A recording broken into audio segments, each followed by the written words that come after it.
On voit ici donc la modératrice de ce débat, la correspondante de NBC à la Maison-Blanche, Kristen Welker. Je vous souhaite la bienvenue à l'ultime Place au débat débat, on se présidentiel retrouve de dans 1 heure et 2020 demie. entre Donald J. Trump et Joe Biden. Le débat de ce soir est sponsorisé par la Commission sur les débats présidentiels. Elle est menée dans le cadre d'un protocole sanitaire et le public, ici dans la salle, a promis de rester silencieux. Pas d'acclamation, de huées ou d'autres d'interruptions. Excepté maintenant. Nous accueillons sur scène l'ancien vice-président Joe Biden et le président Donald Trump.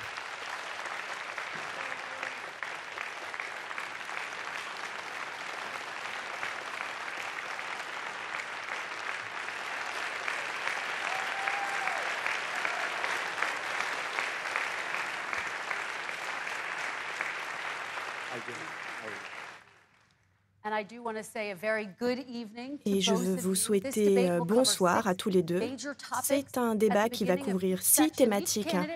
Au début de chaque section, chaque candidat aura 2 minutes pour répondre à la question initiale.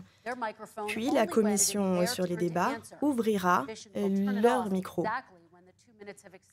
Au bout des 2 minutes, le micro du candidat qui s'est exprimé en premier sera éteint. Au nom des électeurs, je vais vous demander de parler l'un après l'autre. L'objectif, c'est que vous vous entendiez et que les Américains entendent chaque mot que vous avez à dire. Si vous êtes prêts, messieurs, commençons. Nous allons commencer avec la lutte contre le coronavirus. Monsieur le Président, cette première question est pour vous. Le pays se dirige vers une nouvelle phase dangereuse. Plus de 40 000 Américains sont à l'hôpital. Beaucoup d'entre eux ici au Tennessee. On sait qu'il y a 216 000 Américains qui sont décédés.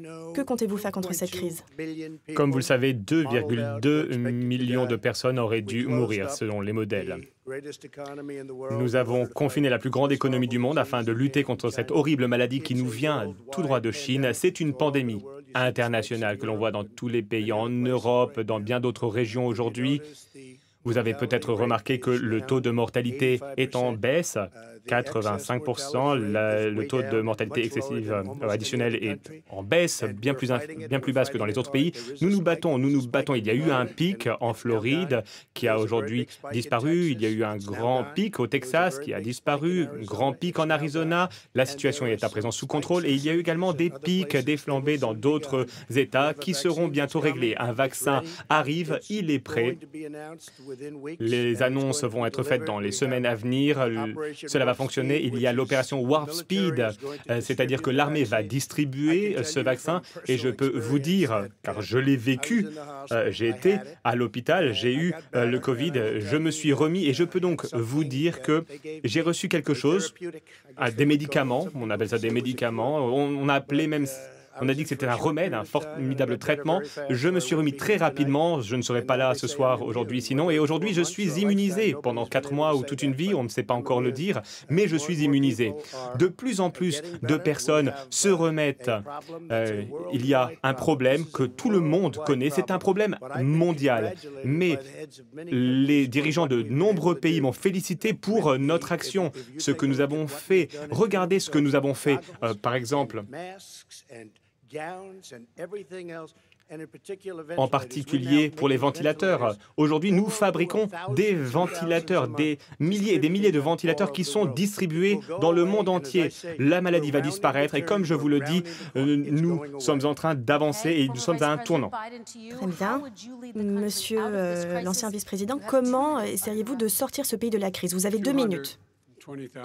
220 000 morts américains. Et j'ai un message ce soir.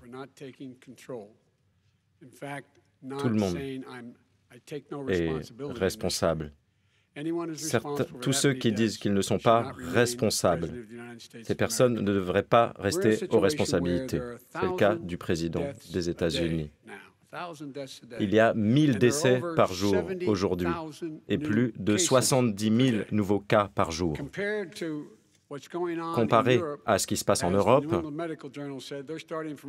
comme une revue l'a dit, il y a des bateaux là-bas qui augmentent énormément. Il y aura 200 000 morts américains d'ici la fin de l'année. Si vous portez ces masques et ainsi nous pouvons sauver 100 000 vies.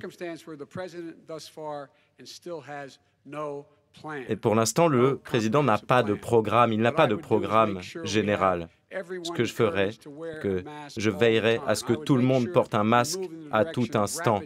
Il faudrait dépister rapidement. Il faudrait établir des normes nationales pour pouvoir ouvrir les écoles, les entreprises, pour qu'elles puissent fonctionner en toute sécurité. Nous mobiliserions des ressources nationales pour le faire. Le New England Medical Journal, une des revues scientifiques les plus sérieuses du monde, a dit pour la première fois que la manière dont le président a répondu à cette crise a été tragique. Et donc, je m'occuperai de cela et je ferai en sorte que nous ayons un plan. Monsieur le Président, je voudrais revenir à votre commentaire. Vous avez parlé d'un médicament, je pense que vous parlez du Régénérant. Vous avez dit qu'un vaccin arrivait dans quelques semaines. Est-ce que c'est une garantie? Non, ce n'est pas une garantie. Ça devrait arriver avant la fin de l'année. Il y a 2 laboratoires qui, je pense, dans quelques semaines, seront en mesure de finir terminer ce vaccin. Johnson & Johnson s'en sort très bien. Moderna, de très bons résultats. Pfizer, également, de très bons résultats. Et il y a bien d'autres laboratoires. Il y en a d'autres qui travailleront en étroite relation avec d'autres pays. Je vais poursuivre puisque ce sont des informations nouvelles. Vous avez dit que le vaccin serait là dans quelques semaines. Vos propres élus ont dit que ça pourrait prendre plusieurs mois, donc au milieu de l'année 2021, et qu'il faudrait tout de même continuer à porter des masques d'ici 2022. Est-ce que c'est réaliste ce que vous dites? Je pense que mon calendrier est encore plus précis. Il ne compte pas autant sur l'armée que moi. Il y a des généraux qui sont prêts. Par exemple, le responsable de la logistique, c'est très simple. C'est un programme de distribution très simple. Une fois que nous avons le vaccin, il y aura environ 100 millions de doses. Dès que nous avons le vaccin, le général est prêt à les distribuer. Monsieur le vice-président, 40% des Américains ont dit qu'ils seraient prêts à recevoir le vaccin s'il était approuvé par le gouvernement. Quelles étapes voudriez-vous mettre en place pour donner confiance? Il faudrait faire en sorte que tout soit parfaitement transparent, que les scientifiques l'étudient et passent par toutes les étapes nécessaires. C'est la même personne qui nous a dit qu'il n'y aurait plus de virus d'ici Pâques, qu'il disparaîtrait en été. Mais cet hiver va être extrêmement dur et il n'a pas de programme précis. Et nous n'avons pas de perspective concernant la disponibilité d'un vaccin pour les Américains. Monsieur le Président, vous n'avez pas de plan? Alors, je ne suis pas du tout d'accord. Nous ouvrons notre pays. Nous avons appris à connaître cette maladie, ce que nous ne connaissions pas au début.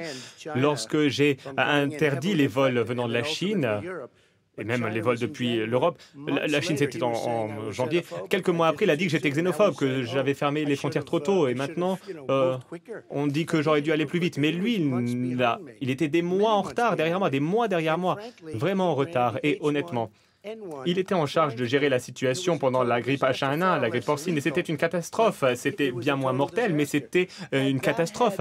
S'il y avait eu ces chiffres, 700 000 personnes seraient mortes, mais le H1N1 était bien moins mortel. Sinon, il y aurait eu réellement 700 000 morts. Comme vous le savez, c'était son directeur de cabinet. Son directeur de cabinet a dit que c'était une catastrophe, que c'était horrible, on ne savait pas ce qu'on faisait, on ne savait pas ce qu'on devait faire. Et maintenant, il arrive sur scène et il nous dit il faut faire ci et ça. Et tout ce qu'il a dit, toutes les décisions que nous devions prendre selon nous, eh bien, c'est ce que nous avons fait. Mais lui, il était bien en retard. Monsieur le vice-président, votre réponse. Il est xénophobe parce qu'il a fermé les vols en provenance de Chine. Ce qu'il a fait, en plus, c'est qu'il y avait 44 personnes en Chine qui essayaient de voir exactement d'où venait ce virus. Et qu'a dit le président en janvier? Il a dit « Le président de la Chine est transparent, nous devons être reconnaissants, nous devons le remercier. » Et qu'est-ce qui s'est passé ensuite? Nous avons commencé à parler d'une loi sur la défense pour faire en sorte de protéger notre personnel et notre population. Et finalement, qu'est-ce qu'il a fait? Eh bien, il n'a rien fait. Et il sort de l'hôpital et là, il nous dit « Ne vous inquiétez pas, ce sera bientôt fini ». Mais aucun scientifique sérieux ne peut dire cela. Monsieur le Président, votre réaction? J'ai dit que nous apprenons à vivre avec, nous n'avons pas le choix, nous ne pouvons pas rester confinés dans notre garage comme Joe Biden. Lui, il a la possibilité de s'enfermer chez lui.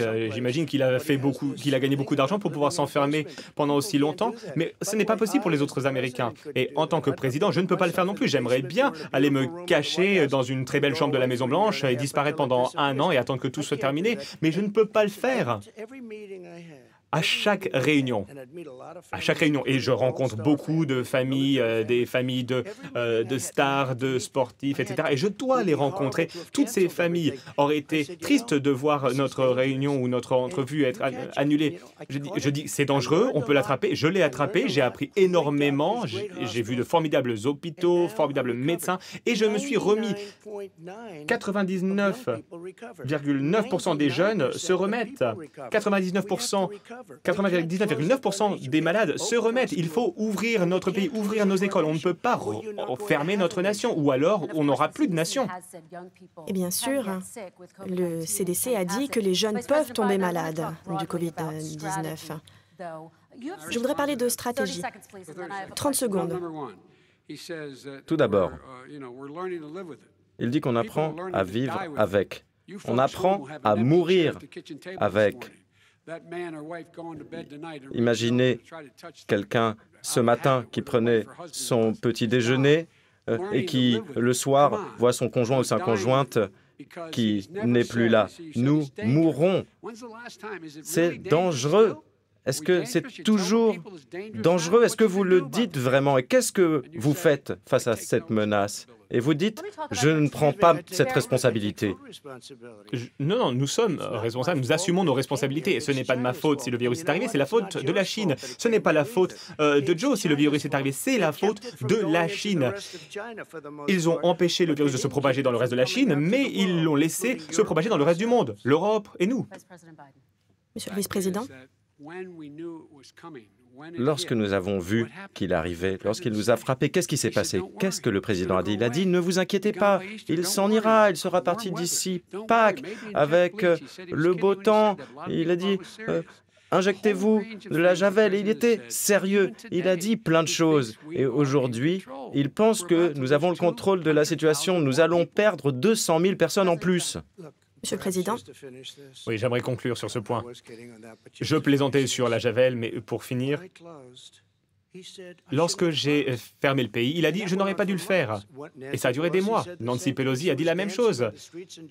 Elle dansait dans les rues de Chinatown à San Francisco. Mais lorsque j'ai fermé le pays, il a dit « c'est une terrible décision, vous êtes xénophobe ». Je crois qu'il a même dit que j'étais raciste parce que je fermais le pays à la Chine. Et à présent, il dit que j'aurais dû le fermer plus tôt. Joe, ça ne fonctionne pas comme ça. Si, vous l'avez dit. Je parle de sa xénophobie dans un autre contexte. Il ne s'agissait pas de fermer la frontière aux ressortissants chinois qui venaient aux Très bien. Je veux parler de vos 2 stratégies. Il dit que j'aurais pas dû fermer les frontières. Vous voulez réagir rapidement, Monsieur le vice-président? Bon. Parlons de vos différentes stratégies pour faire face à cette crise. Monsieur le Président, vous avez dit que vous soutiendrez de nouvelles fermetures si c'était recommandé par les scientifiques. Qu'en est-il de l'impact sur l'économie, la famine et le risque d'exposition au virus? Ce que je vous dirais, c'est que c'est à cause de lui que le pays a dû être mis sous un couvercle. C'est pourquoi nos concitoyens sont préoccupés. Et au lieu d'aller sur ces terrains de golf, il aurait dû négocier avec Nancy Pelosi et les autres démocrates, les autres républicains, pour voir ce qu'il fallait faire sur les législations qu'il fallait adopter à hauteur de milliards de dollars pour qu'il y ait des capacités. Et vous n'avez pas fait davantage de fermetures? Écoutez, il faut des normes. Si on a un taux de reproduction dans une communauté qui est au-dessus d'un certain niveau, tout le monde dit il faut ralentir, il faut plus de distanciation sociale. N'ouvrez pas les bars, les gymnases pour essayer de contrôler la situation. Mais quand on ouvre, il faut donner aux gens les moyens d'ouvrir et de le faire en toute sécurité. Par exemple, les écoles. Les écoles ont besoin de systèmes de ventilation. Il faut de plus grandes classes, il faut plus d'enseignants, plus de classes. Et ils refusent les crédits jusqu'à maintenant. Parlons des écoles. J'aimerais réagir. Allez-y, répondez. Merci. Tout ce qu'il fait, c'est parler de confinement. Mais oubliez ce qu'il dit. Ces gouverneurs démocrates, Cuomo à New York, regardez ce qui se passe en Californie, à la Pennsylvanie, la Caroline du Nord, des États démocrates. Ils ont confiné et ils meurent à tout va. Et lui, il soutient toutes ces personnes. Tout ce dont il parle, c'est le confinement. Non, on ne va pas imposer de confinement. Il faut ouvrir nos écoles. Un exemple, j'ai un fils jeune qui a été testé positif au coronavirus. Lorsque je reparlais au médecin, eh bien, il était déjà remis. Ça a disparu. Les jeunes, bon, je pense que c'est leur système immunitaire. Je voudrais poursuivre.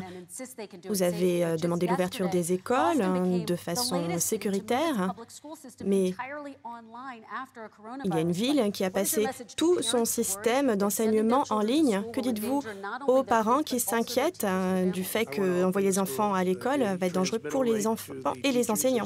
Je souhaite que les écoles soient ouvertes. Je souhaite ouvrir les écoles. Il faut rouvrir notre pays. On n'aura plus de pays si on agit comme ça. On ne peut pas laisser notre pays fermé indéfiniment. C'est un grand pays avec une énorme économie. Il y a des personnes qui perdent leur emploi, qui se suicident. Il y a de la dépression, de l'alcoolisme, des consommations de stupéfiants comme jamais. Il y a énormément de violences domestiques et conjugales également. Il faut rouvrir notre pays. Je l'ai dit, le médicament ne doit pas être pire que la maladie. Et c'est ce qu'on est en train de voir. Et lui, il veut refermer le pays. Il va le confiner. Si une personne dit « il faut fermer le pays », il va le fermer. Monsieur le vice-président. Ce n'est pas vrai. Il faut pouvoir faire les deux à la fois. Il faut pouvoir rouvrir en toute sécurité, mais il faut des ressources, des moyens. Par exemple, si on veut rouvrir une entreprise, il faut une distanciation physique dans cette entreprise. Si on a un restaurant, il faut des vitres,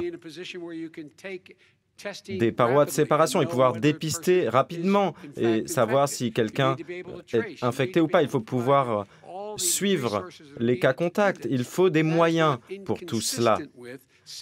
Et bien sûr, ce n'est pas contradictoire avec le fait de dire « essayons de rouvrir en sécurité ». Et en ce qui concerne les enseignants, on nous dit « ne vous inquiétez pas, vous n'allez pas mourir ». Monsieur le Président.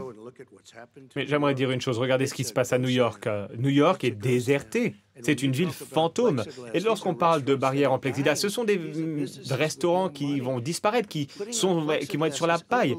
Une barrière de plexiglas, ça coûte énormément d'argent et ce n'est pas la solution. Vous allez vous asseoir dans une petite cabine comme ça, entourée de verre. Non, ce sont des entreprises qui souffrent. Vous ne pouvez pas leur infliger cela, Joe. Regardez ce qui se passe à New York. Regardez ce qui se passe dans ma superbe ville. Pendant des années, j'ai aimé cette ville. Elle était dynamique, elle est en train de mourir. Tout le monde quitte New York. New York a inversé la courbe en ce qui concerne le nombre de décès. Mais nous sommes des États-Unis, on ne peut pas tout diviser en États bleus et États rouges. Et il y a eu des États où il y a eu des flambées énormes. C'est des États rouges, les États républicains dans le Midwest et dans le nord du Midwest. Mais ce sont tous des États américains. Et donc, ce qu'il faut faire, c'est porter le masque et ensuite venir en aide aux entreprises. Il y a déjà des crédits qui ont été passés depuis le début de l'été et rien ne se passe. New York a perdu plus de 40 000 personnes. Lorsque vous regardez ce qui se passe, par exemple, en Pennsylvanie, où ils ont confiné, regardez ce qui se passe chez vos amis dans le Michigan. On a l'impression d'être en prison. Alors, certaines personnes disent que certaines mesures sont anticonstitutionnelles. La Caroline du Nord, il y a eu des pics, ils se sont confinés et ils sont en train de mourir financièrement. On ne peut pas permettre à ce genre de choses de se produire. Vous ne pouvez pas permettre à ce genre de choses de se produire. Il faut ouvrir le pays. On comprend la maladie aujourd'hui. Il faut protéger les personnes âgées, les seniors. Il faut protéger en particulier les personnes âgées avec des problèmes cardiaques, du diabète. Et nous allons les protéger. Nous avons le meilleur système de dépistage du monde. C'est la raison pour laquelle il y a autant de résultats positifs d'ailleurs. Je voudrais poursuivre avant de passer à la section suivante. Vous avez dit que le docteur Fauci était une catastrophe. Vous avez appelé d'autres experts médicaux des idiots. Si vous n'écoutez pas ces gens-là, qui écoutez-vous? J'écoute tout le monde. J'écoute même Anthony. Je m'entends très bien avec lui. Mais il a bien dit « ne portez pas de masque ». Il a dit, et vous le savez, cela ne va pas être un problème. Je pense qu'il est démocrate, mais ce n'est pas un problème. Il a dit « cela ne va pas être un problème ». Il ne va pas y avoir de problème. Lorsque Joe dit que j'ai dit, qu'Anthony Fauci a dit, et que bien d'autres ont dit, et je ne suis pas en train de les critiquer. Personne ne savait ce que c'était que ce virus. Personne ne savait d'où il venait, ce qu'il était. On a appris beaucoup. Mais Anthony a dit, ne portez pas de masque. Et à présent, il dit qu'il faut en porter un. Anthony a également dit, et vous pouvez voir le verbatim. Il a dit, ce n'est pas un problème, ça va disparaître rapidement. Et donc, il a le droit de se tromper, mais c'est une bonne personne. Monsieur le vice-président, votre réponse rapidement et nous passerons à la section suivante. Pensez, rappelez-vous ce que savait le président, il n'a rien dit. On savait que c'était un virus qui se transmettait par l'air, qui était bien pire que la grippe. Il a dit, et il était enregistré à l'un de vos collègues, il était enregistré, il a dit qu'il savait à quel point ce virus était dangereux, mais qu'il ne voulait pas nous le dire parce qu'il ne voulait pas que nous paniquions. Mais les Américains ne paniquent pas, c'est lui qui a paniqué. Mais entre-temps, dans le New York Times, on a pu voir que ses amis sont allés à Wall Street et ont prévenu tout le monde que c'était très dangereux. Et certains courtiers ont dit il faut avancer, il faut vendre. Non, Je là, vous il faut donne que je 30 réponde. secondes pour répondre. Non, alors quelqu'un est allé à Wall Street. Non, c'est vous qui récupérez tout l'argent de Wall Street. Moi, non. Vous avez levé beaucoup de fonds. Des fonds incroyables. Et à chaque fois, des accords sont faits. Moi, je peux lever énormément de fonds. En tant que président, en tant que personne qui connaît la plupart de ces personnes, je pourrais appeler les dirigeants de toutes les entreprises des États-Unis. Je pourrais battre tous les records, mais je ne souhaite pas le faire parce que ça me met en porte-à-faux. Et ensuite, vous parlez de Wall Street. Mais non, ne parlez pas de Wall Street. C'est vous qui profitez de Wall Street, pas moi. Moi, je pourrais battre votre record de levée de fonds. Nous, on n'a pas besoin d'argent. On a déjà beaucoup d'argent. D'ailleurs, on avait battu Hillary Clinton. Très bien, messieurs, alors, nous ne me allons parlez passer pas de à la Wall Street. suite. Très bien. Thématique suivante, la sécurité nationale. Et je veux commencer avec la sécurité de nos élections. Hier soir, des agents du renseignement ont montré que l'Iran et la Russie ont essayé d'influencer cette élection en essayant d'obtenir des informations des électeurs et en envoyant des messages intimidants aux électeurs de Floride. Monsieur le vice-président, que faites-vous face à cette menace? J'ai été clair. J'ai demandé à tout le monde d'être avec moi. Tout pays qui s'ingère dans les élections américaines en paieront le prix. Je ne vais même pas parler des dernières élections. La Russie, la Chine ont été impliqués. On apprend à l'instant que l'Iran également s'ingère.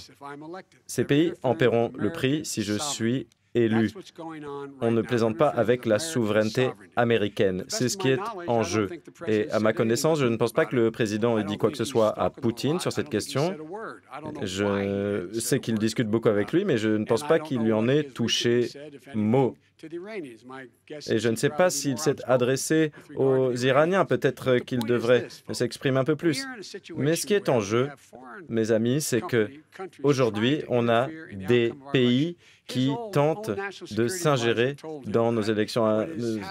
Conseiller à la sécurité nationale Bon, son ami, Rudy Giuliani, je le cite, a été utilisé comme un pion par les Américains. Il a fourni des informations qui sont erronées, fournies par les Russes. Et puis rien ne se passe finalement. On parle de la Russie et tout est fait pour que je ne sois pas élu parce qu'ils savent que je les connais et ils me connaissent. Donc je ne comprends pas pourquoi ce président ne veut pas faire face à Poutine alors qu'il y a des récompenses pour tuer des soldats américains en Afghanistan, quand il y a des tentatives de déstabiliser l'ensemble de l'OTAN. Je ne sais pas pourquoi, mais peut-être qu'il faudrait lui poser la question. Pourquoi est-ce qu'il ne fait rien et tous les pays qui s'ingèrent en paieront le prix car ils remettent en jeu notre souveraineté? Monsieur le Président Trump, c'est la même question. Réagir. Donc, pendant 2 élections, il y a eu des ingérences d'adversaires étrangers. Qu'allez-vous faire dans votre prochain mandat? Alors, j'aimerais déjà répondre à ce qu'a dit Joe. Joe a reçu 3,5 millions de Russie. Cela venait de Poutine parce qu'il était très ami avec l'ancien maire de Moscou. Et il a reçu 3,5 millions de dollars. Votre famille a reçu 3,5 millions de dollars. Et un jour, il va falloir que vous expliquiez pourquoi Hunter a reçu 3,5 millions. Je n'ai jamais reçu d'argent de la Russie. Alors, à présent, ce que vous avez dit hier soir, j'étais au courant. John Reckler, qui est formidable, a dit la chose suivante. Il a dit, il y a une chose qui les rassemble, c'est qu'ils veulent tous les deux que vous perdiez. Parce que personne n'a été fort contre la Russie. Personne n'a été plus dur que moi envers la Chine. Avec les sanctions, avec tout ce que j'ai fait avec l'OTAN. Aujourd'hui, les pays de l'OTAN ont rajouté 130 milliards, donc 420 milliards de dollars par an pour l'OTAN. Lui, il vendait des oreillers et des draps. Moi, je vendais des tanks en Ukraine. Alors, personne n'a été plus dur que Donald Trump contre la Russie. Alors, eux, vous vous souvenez qu'ils ont pris le port de sous-marin pendant votre administration, sous votre administration. Ils se sont emparés d'une grande partie de ce qui devait être l'Ukraine. Vous les avez laissés faire et vous recevez beaucoup d'argent de la part de la Russie. La Russie vous donne beaucoup d'argent et j'imagine qu'ils continuent à le faire. Mais avec ce qui est sorti aujourd'hui, c'est encore pire. Tous les emails horribles où on voit tout l'argent que vous récoltez, tout ce que votre famille reçoit. Et vous étiez vice-président pendant ces faits, et ça n'aurait pas dû se passer comme ça. Et je pense que vous devez d'expliquer pourquoi, aux États-Unis, il y a une personne qui devait travailler pour vous, pour votre famille. Ce qu'il a dit était vraiment très préoccupant. Vous devez parler aux Américains. Peut-être que vous pouvez le faire aujourd'hui. Monsieur le vice-président, vous pouvez répondre. Nous allons reprendre sur la sécurité électorale. Je n'ai pas pris un centime d'une source étrangère de ma vie. Nous avons appris que ce président a payé 15 fois des impôts en Chine. Il a un compte secret en Chine. Il mène des affaires en Chine. Il dit que j'ai reçu de l'argent. Je n'ai pas reçu un centime de quelque pays que ce soit. Première chose. Deuxième chose, j'ai rendu public toutes mes déclarations de revenus pendant 22 ans. Vous pouvez les consulter. Vous n'avez pas rendu public une seule déclaration de revenus. Que cachez-vous? Pourquoi ne voulez-vous pas rendre public ces déclarations? Des pays vous payent, la Russie, la Chine, toutes vos entreprises. Dans le monde entier, dans plusieurs pays, si la Chine construit une nouvelle route vers un de vos innombrables terrains de golf, qu'est-ce qui se passe? Pourquoi ne publiez-vous pas vos déclarations lorsqu'on parle de corruption? Alors, premièrement, j'ai contacté mon comptable. Il y a encore un audit. Ce sera publié dès que l'audit est terminé et vous verrez à quel point mes entreprises fonctionnent bien. Mais surtout, on a parlé de 750 $ payés en impôt fédéral et je leur ai demandé il y a une semaine, je leur ai demandé qu'est-ce que vous payez. Et ils ont dit, monsieur, vous avez prépayé des dizaines de millions de dollars. J'ai prépayé mes impôts sur les dernières années. Des dizaines de millions de dollars que j'ai prépayés. Parce qu'il pense que c'est une estimation, il pense que je vais devoir payer tant d'impôts. Alors j'avais déjà prépayé, personne ne me l'avait dit. Est-ce que vous avez publié ces informations? Excusez-moi, ce n'était pas écrit. Alors on a parlé de 750 dollars et j'imagine que c'est un frais d'enregistrement, mais j'ai prépayé des millions et des millions de dollars en impôts. Première chose. Deuxièmement, je ne gagne pas de l'argent grâce à la Chine, contrairement à vous. Je ne gagne pas d'argent grâce à l'Ukraine, contrairement à vous. Et de même avec la Russie. Vous avez gagné 3,5 millions de dollars grâce à la Russie, et en passant par votre fils. Il y a même une déclaration. Il était écrit qu'il fallait donner 10% au big man, au grand homme. Alors, est-ce que vous êtes un grand homme? C'est une autre question. C'était écrit qu'il fallait donner 10% au big man. Qu'est-ce que c'est que cette histoire? C'est honteux. Monsieur, je veux vous poser quelques questions. Je dois répondre. Je vais vous laisser répondre, mais très rapidement. Vous avez dit que vous avez parlé à votre expert comptable. Quand est-ce que vous allez pouvoir rendre public vos déclarations d'impôts? Y a-t-il une Dès échéance? que l'audit sera terminé. Alors, il faut penser à l'administration des impôts. On me traite très mal. J'ai été très maltraité par l'IRS, le service des impôts. Mais tout est prêt. Dès que l'audit est terminé, mes déclarations de revenus seront publiées. Mais j'ai payé des millions et des millions de dollars. Et c'est pire que payer. J'ai prépayé, j'ai payé en avance. Je veux vous demander à tous les deux des questions en fait sur vos liens avec l'étranger. Répondez très rapidement, ensuite je passerai à ma question. Il nous raconte ça depuis 4 ans. Montrez-nous. Montrez-nous. Arrêtez de tourner autour du pot. Ça fait 4 ans que vous dites que vous allez rendre publiques vos déclarations d'impôts. Mais ce que les Américains savent, c'est que vous ne payez pas vos impôts ou que votre taux d'imposition est si bas. La dernière fois qu'il en a parlé, il a dit qu'il payait peu d'impôts parce qu'il était très intelligent et qu'il avait su naviguer dans le système. Voyons, soyons sérieux. Monsieur le Président, et ensuite j'ai 2 questions pour vous. Alors, j'ai été la victime d'une chasse aux sorcières pendant 3 ans. Ça a commencé avant même que je sois élu. Ils ont espionné ma campagne. Aucun président ne devrait vivre ce que j'ai vécu. Je tiens à le dire. Mueller et 18 démocrates en colère, des agents du FBI un petit peu partout ont dépensé 48 millions de dollars. Ils ont parcouru tous mes documents, mes déclarations de revenus et ils n'ont rien trouvé, aucune collusion, aucun crime. 48 millions de dollars. Je peux vous garantir que si je dépensais 1 million pour vous espionner, je trouverais beaucoup de choses parce que vous avez fait des choses. Il y a des fonds que votre famille a gagnés, l'argent en Irak, des millions de dollars, des fortunes faites grâce à vous, Joe. Et on dit que vous recevez des commissions. Vous vivez très bien, ça se voit. Très bien, messieurs. Quelques questions maintenant. Monsieur le vice-président, il y a eu des questions sur le travail effectué par votre fils en Chine et pour une entreprise ukrainienne lorsque vous étiez vice-président. Avec le recul, y avait-il quelque chose d'inapproprié ou de non éthique?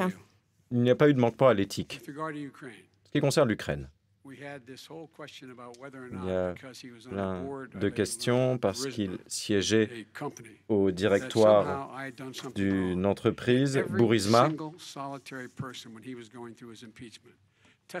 Chaque personne a fait des déclarations sous serment et on peut voir que j'ai fait mon travail comme il fallait. Il n'y a pas eu un seul manquement. Ça, c'était pendant la procédure de destitution. Ensuite, c'est lui qui a eu des problèmes en Ukraine. Il a essayé de corrompre le gouvernement ukrainien pour qu'ils aient des propos négatifs à mon égard, ce que le gouvernement n'a pas voulu faire et n'a pas fait. Car mon fils n'a pas gagné d'argent. Vous parliez de la Chine. Vous pensez, la seule personne qui a fait de l'argent en Chine, c'est lui, personne d'autre. Monsieur le Président, je vais vous poser ma question. Oui. Est-ce que je peux intervenir juste? Répondez très rapidement. Son fils n'avait pas d'emploi pendant très longtemps. Malheureusement, il n'était plus dans l'armée, je ne vais pas en parler. Il n'avait pas de travail. Dès que Joe est devenu vice-président, Burisma, alors, pas forcément la meilleure réputation du monde, lui ont payé 183 000 dollars par mois, 183 000 et 3 millions de dollars versés d'avance. Et il n'avait aucune expérience dans le secteur de l'énergie. Je vais laisser le vice-président répondre et ensuite je vous poserai ma question. Il n'y a aucun fondement. Il y a une enquête et il n'y a eu aucun manquement en Ukraine. Très bien. Monsieur le Président, depuis que vous avez accédé au pouvoir, vous ne vous êtes jamais séparé de vos entreprises, vous avez fait de la promotion de vos entreprises à l'étranger. Il semblerait qu'une de vos entreprises ait un compte en banque en Chine. Comment savoir que vous n'avez pas de conflit d'intérêts? J'ai beaucoup de comptes bancaires dans le monde entier. J'étais un homme d'affaires, je faisais des affaires. Le compte bancaire dont vous parlez, tout le monde le connaît, il est listé dans ma liste de comptes bancaires. C'était ouvert en 2013. Non, et fermé en 2015 ensuite, je crois. Et j'ai pris une décision parce que j'étais en train de penser à un deal avec la Chine, comme beaucoup. J'étais en train d'y penser. Je me suis dit, bon, je ne vais pas le faire. Ça ne me plaît pas. J'ai décidé de ne pas faire d'affaires avec la Chine. Et donc, j'ai fermé ce compte. Et contrairement à lui, où il était vice-président et il faisait des affaires, moi j'ai décidé de me présenter aux élections présidentielles. Alors j'ai fermé mon compte avant même de me présenter à l'élection et de devenir président, en définitive. Grosse différence, lui, il était vice-président des États-Unis, son fils, son frère et son autre frère s'enrichissent. C'est vraiment un aspirateur à argent. Monsieur le Président, nous devons passer à la suite. Monsieur le vice-président, je veux vous poser des questions sur la Chine. Parlons de la Chine plus généralement. Bien sûr, le président Trump a dit que la Chine devrait payer parce qu'elle n'a pas été suffisamment transparente concernant le coronavirus. Si vous étiez président, est-ce que vous feriez payer la Chine et à quoi cela ressemblerait-il? Je demanderai à la Chine de respecter les règles internationales. Contrairement à lui, la balance commerciale a baissé vis-à-vis de la Chine. Et pour faire des affaires avec la Chine, il faut qu'on ait des partenaires à 51% de participation. Ce n'est pas ce qu'il voulait faire. Il faut que la Chine respecte les règles internationales. Lorsque j'ai rencontré Xi Jinping, lorsque j'étais vice-président, il a dit qu'il y aura une zone d'identification des vols en mer de Chine septentrionale. Donc il y a des questions comme cela, il faut qu'il respecte les règles. Mais qu'est-ce qu'il fait? Il s'accointe avec des voyous en Corée du Nord, avec Poutine et d'autres, et il se coupe de nos amis et de nos alliés. Nous représentons 25% de l'économie mondiale. Il faut que tous nos amis soient avec nous et disent à la Chine, voilà quelles sont les règles, vous devez les respecter ou vous en paierez le prix économiquement. C'est comme cela que nous gérions tout cela et c'est ce que nous faisions lorsque nous étions aux responsabilités. Très bien. Il faut que je réagisse, il faut que je réponde. Très rapidement, vous pouvez répondre. Ensuite, on passera à la Corée du Nord. Lui, il a reçu énormément d'argent. Il a passé quelques minutes dans un bureau dans Air Force 2. Il a gagné des milliards avec la Chine. Deuxièmement, il y a un email qui parle de votre famille qui souhaite gagner 10 millions de dollars par an pour juste présenter certaines personnes, pour faire la mise en contact. Sur la politique étrangère avec la Chine, qu'allez-vous faire pour faire en sorte que la Chine paie le prix? Alors, premièrement, la Chine paye des milliards et des milliards de dollars. 28 Des sanctions? 28 milliards de dollars ont été donnés au laboratoire. L'argent du contribuable. L'argent du contribuable. Non, on parle de la Chine. 28 millions. Et comment ils ont payé? Eh bien, ils ont dévalué leur devise. Et ce sont nos agriculteurs qui en ont profité. Vous n'avez jamais fait payer à la Chine quoi que ce soit. 25% sur le dumping dans l'acier. Notre sidérurgie aurait disparu si je n'avais pas, intervenu. Dans votre réponse. La raison pour laquelle il nous raconte tout cela, c'est qu'il ne veut pas parler du contenu. Ce qui est en jeu, ce n'est pas sa famille ou ma famille. Ce qui est en jeu, c'est votre famille. Et votre famille souffre. Si vous faites partie de la classe moyenne, vous souffrez durement aujourd'hui. Ce matin, vous étiez à la table du petit déjeuner, vous vous disiez on ne peut pas racheter des nouveaux pneus, on ne peut pas se le permettre ce mois-ci, on ne pourra pas rembourser notre emprunt. On ne peut pas envoyer nos enfants à l'université, donc il y a des décisions à prendre dans les familles de la classe moyenne, comme celle dans laquelle j'ai grandi, à Scranton. Il faut parler de vos familles, mais lui, c'est la dernière chose dont il veut parler. Je souhaiterais parler de la Corée du j'aimerais Nord. répondre. 10 secondes, Monsieur le Président. Alors, on va oublier la Chine. On oublie la Chine. Allez, hop, on parle de la famille. C'est vraiment une tactique de politicien. Moi, je ne suis pas un politicien. C'est pour ça que j'ai été élu. Mais on a vu qu'il a évité de parler de la Chine. Ne parlons pas de la Chine, parlons d'être assis à la table de la Très bien, nous allons parler de la Corée du Nord. Vous pouvez faire mieux. Monsieur le Président, vous avez rencontré Kim Jong-un 3 fois, vous avez parlé de votre correspondance, vous avez dit qu'il n'y avait plus de guerre ou plus de missiles, et pourtant, la Corée du Nord possède des missiles balistiques et continue de développer son arsenal nucléaire. Est-ce que vous voyez cela comme une trahison? Non. Lorsque j'ai rencontré Barack Obama, on s'est réunis à la Maison-Blanche. Au tout début, on a eu une très bonne conversation. Ça devait durer 15 minutes et ça a duré plus d'1 heure. Il m'a dit le plus grand problème que nous avons, c'est la Corée du Nord. Il a dit on devrait être en guerre contre la Corée du Nord. Ce serait une guerre nucléaire. Et la Corée du Nord est bien armée.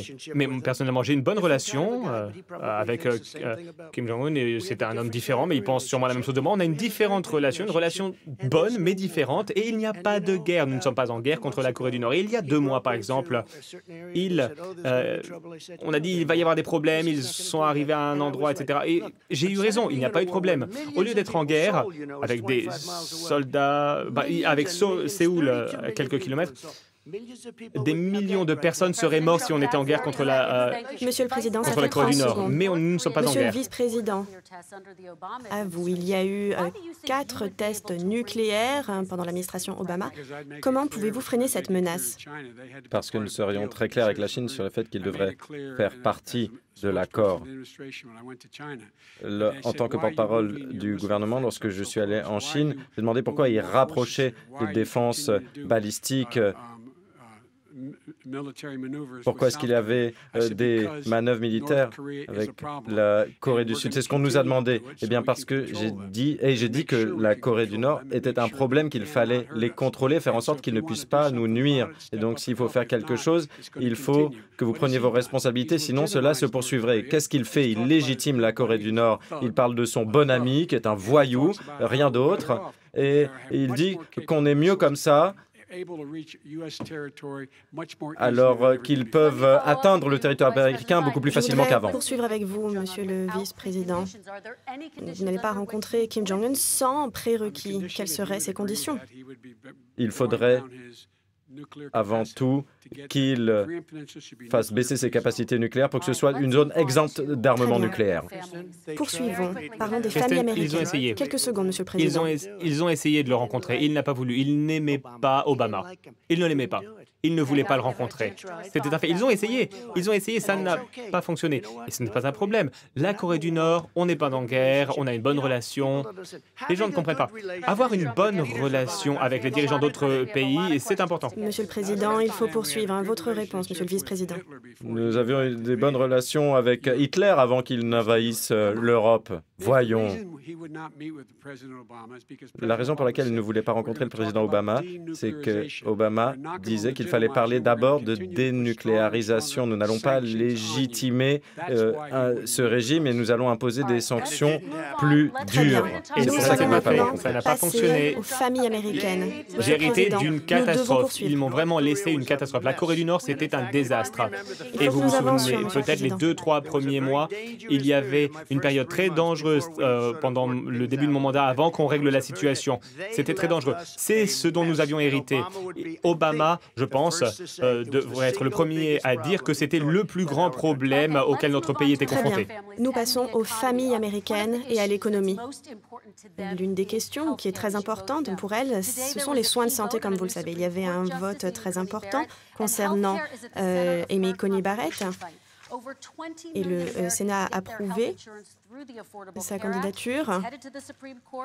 On sait que la loi Obamacare va être examinée par la Cour suprême. Vous, Monsieur le Président, vous demandez à la Cour suprême de révoquer cette loi. Si c'est le cas, 20 millions d'Américains pourraient perdre leur assurance santé du jour au lendemain. Que diriez-vous à ces Américains? Alors, premièrement, j'ai déjà fait quelque chose que personne ne pensait possible. Grâce à la loi, j'ai abrogé les obligations de souscrire à une assurance privée. C'était l'élément le plus catastrophique d'Obamacare, les obligations de souscrire à une assurance privée. C'est-à-dire qu'il faut payer pour ne pas avoir à utiliser une mauvaise assurance. C'est terminé. Aujourd'hui, c'est face aux tribunaux, car Obamacare ne fonctionne pas. C'est mauvais. Mais on m'a dit, j'ai dit à mes équipes, mes formidables équipes, on aurait pu essayer d'en faire quelque chose. Ils ont essayé. Les frais sont réduits, mais peu importe, ce n'est pas bon. Ce que nous souhaitons faire, c'est abroger Obamacare. Nous avons réglé le problème des obligations d'assurance privée. Évidemment, si on perd, il y aura à nouveau Obamacare, mais Obamacare, ce n'est plus Obamacare, car sans ces mandats individuels, l'obligation à souscrire une assurance, ce n'est pas la même chose. Ce que j'aimerais faire, c'est offrir une meilleure couverture santé. Nous allons toujours protéger les personnes avec des antécédents médicaux. Je souhaite abroger Obamacare et trouver un tout nouveau système, un beau système. Les démocrates ne le font pas car il y a beaucoup de pression et on aura peut-être la Chambre des représentants, la majorité à la Chambre des représentants, vous verrez, je pense qu'on va avoir la majorité, mais il faudra trouver un meilleur système de couverture santé pour protéger les personnes avec des antécédents médicaux, toujours, c'est très important. Il y a 180 millions de personnes qui ont une couverture privée formidable, bien plus qu'avec Obamacare. Joe Biden, lui, va abroger toutes ces politiques. Ce sont des personnes qui aiment leur couverture santé privée, des personnes à revenus moyens qui s'en sortent très très bien. 180 millions, un plan de 180 millions de personnes, de familles. Sous son administration, ce sera de la médecine socialisée, de socialisme. Ils vont supprimer 180 millions de plans. On a fait du très bon travail avec les soins de santé et on va faire encore mieux. Très bien. Monsieur le vice-président, question pour vous. Votre plan pour les soins de santé va se fonder sur Obamacare. Quel est votre projet si la loi est jugée non constitutionnelle par la Cour suprême? Ce que je vais faire, c'est que je veux combiner Obamacare avec une option d'assurance publique. Ça veut dire que vous êtes éligible pour Medicaid, pour les plus vulnérables, mais si vous ne pouvez pas vous le permettre, eh bien, vous êtes couvert. Ensuite, nous allons réduire le niveau des primes et les prix des médicaments en faisant en sorte qu'il y ait une concurrence, une ouverture à la concurrence qui n'existe pas aujourd'hui, qu'il y ait une négociation sur les prix des médicaments avec les compagnies d'assurance. Troisième point, l'idée selon laquelle je voudrais éradiquer les assurances maladie privées, une des raisons pour laquelle j'ai affronté d'autres candidats, c'est que je soutiens les assurances privées et donc personne ne perdrait leur assurance avec mon programme. Et ça n'a pas été le cas avec Obamacare, sauf si ces personnes choisissaient un autre régime. Nous voulons protéger ceux qui ont des maladies préexistantes. Ce n'est pas possible avec son programme. Et il parle de tout cela depuis longtemps, mais il n'a pas de programme. Et nous avons un programme en matière de maladies préexistantes. Il faut un programme d'infrastructure en même temps. Je vois que vous êtes un petit peu nerveuse, mais j'ai encore quelques secondes. Tout cela a déjà pesé sur les Américains en raison de la crise du coronavirus et des retombées économiques. Des millions de personnes ont déjà perdu leur couverture maladie, 10 millions de personnes. Et il y a 110 millions de personnes avec des maladies préexistantes. Et tous ceux qui auront eu le Covid, qu'est-ce qu'ils vont faire? Une question de suivi pour vous, Monsieur le vice-président. Monsieur Trump vous accuse de socialiser la médecine. Que lui dites-vous? Pensez-vous que votre projet va amener le pays vers un système de santé géré par le gouvernement entièrement? C'est absurde. L'idée qu'il y aurait une option d'assurance publique qui a un choix en ferait un programme socialiste. Je pense que la différence entre nous, c'est que pour moi, la couverture maladie n'est pas un privilège. Tout le monde doit avoir le droit à des soins abordables. Je suis très fier de mon programme qui est soutenu par la plupart des grands syndicats et par un large éventail d'acteurs qui s'occupent du domaine de la santé. Ça permettra de sauver les vies et ça donnera la possibilité d'avoir une couverture maladie. Chez vous, combien d'entre vous ici êtes préoccupés? Vous allez au lit et vous vous demandez ce qui se passera si vous tombez malade parce que vous n'avez pas de couverture maladie. Il faut fournir une assurance maladie abordable. Monsieur le Président, votre réponse.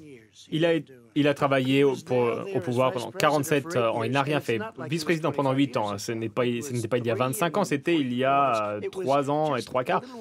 Il y a vraiment très peu, moins de 4 ans. Il n'a rien fait. Il ne l'a pas fait. Alors, il veut la médecine socialisée. Ce n'est pas qu'il le veut.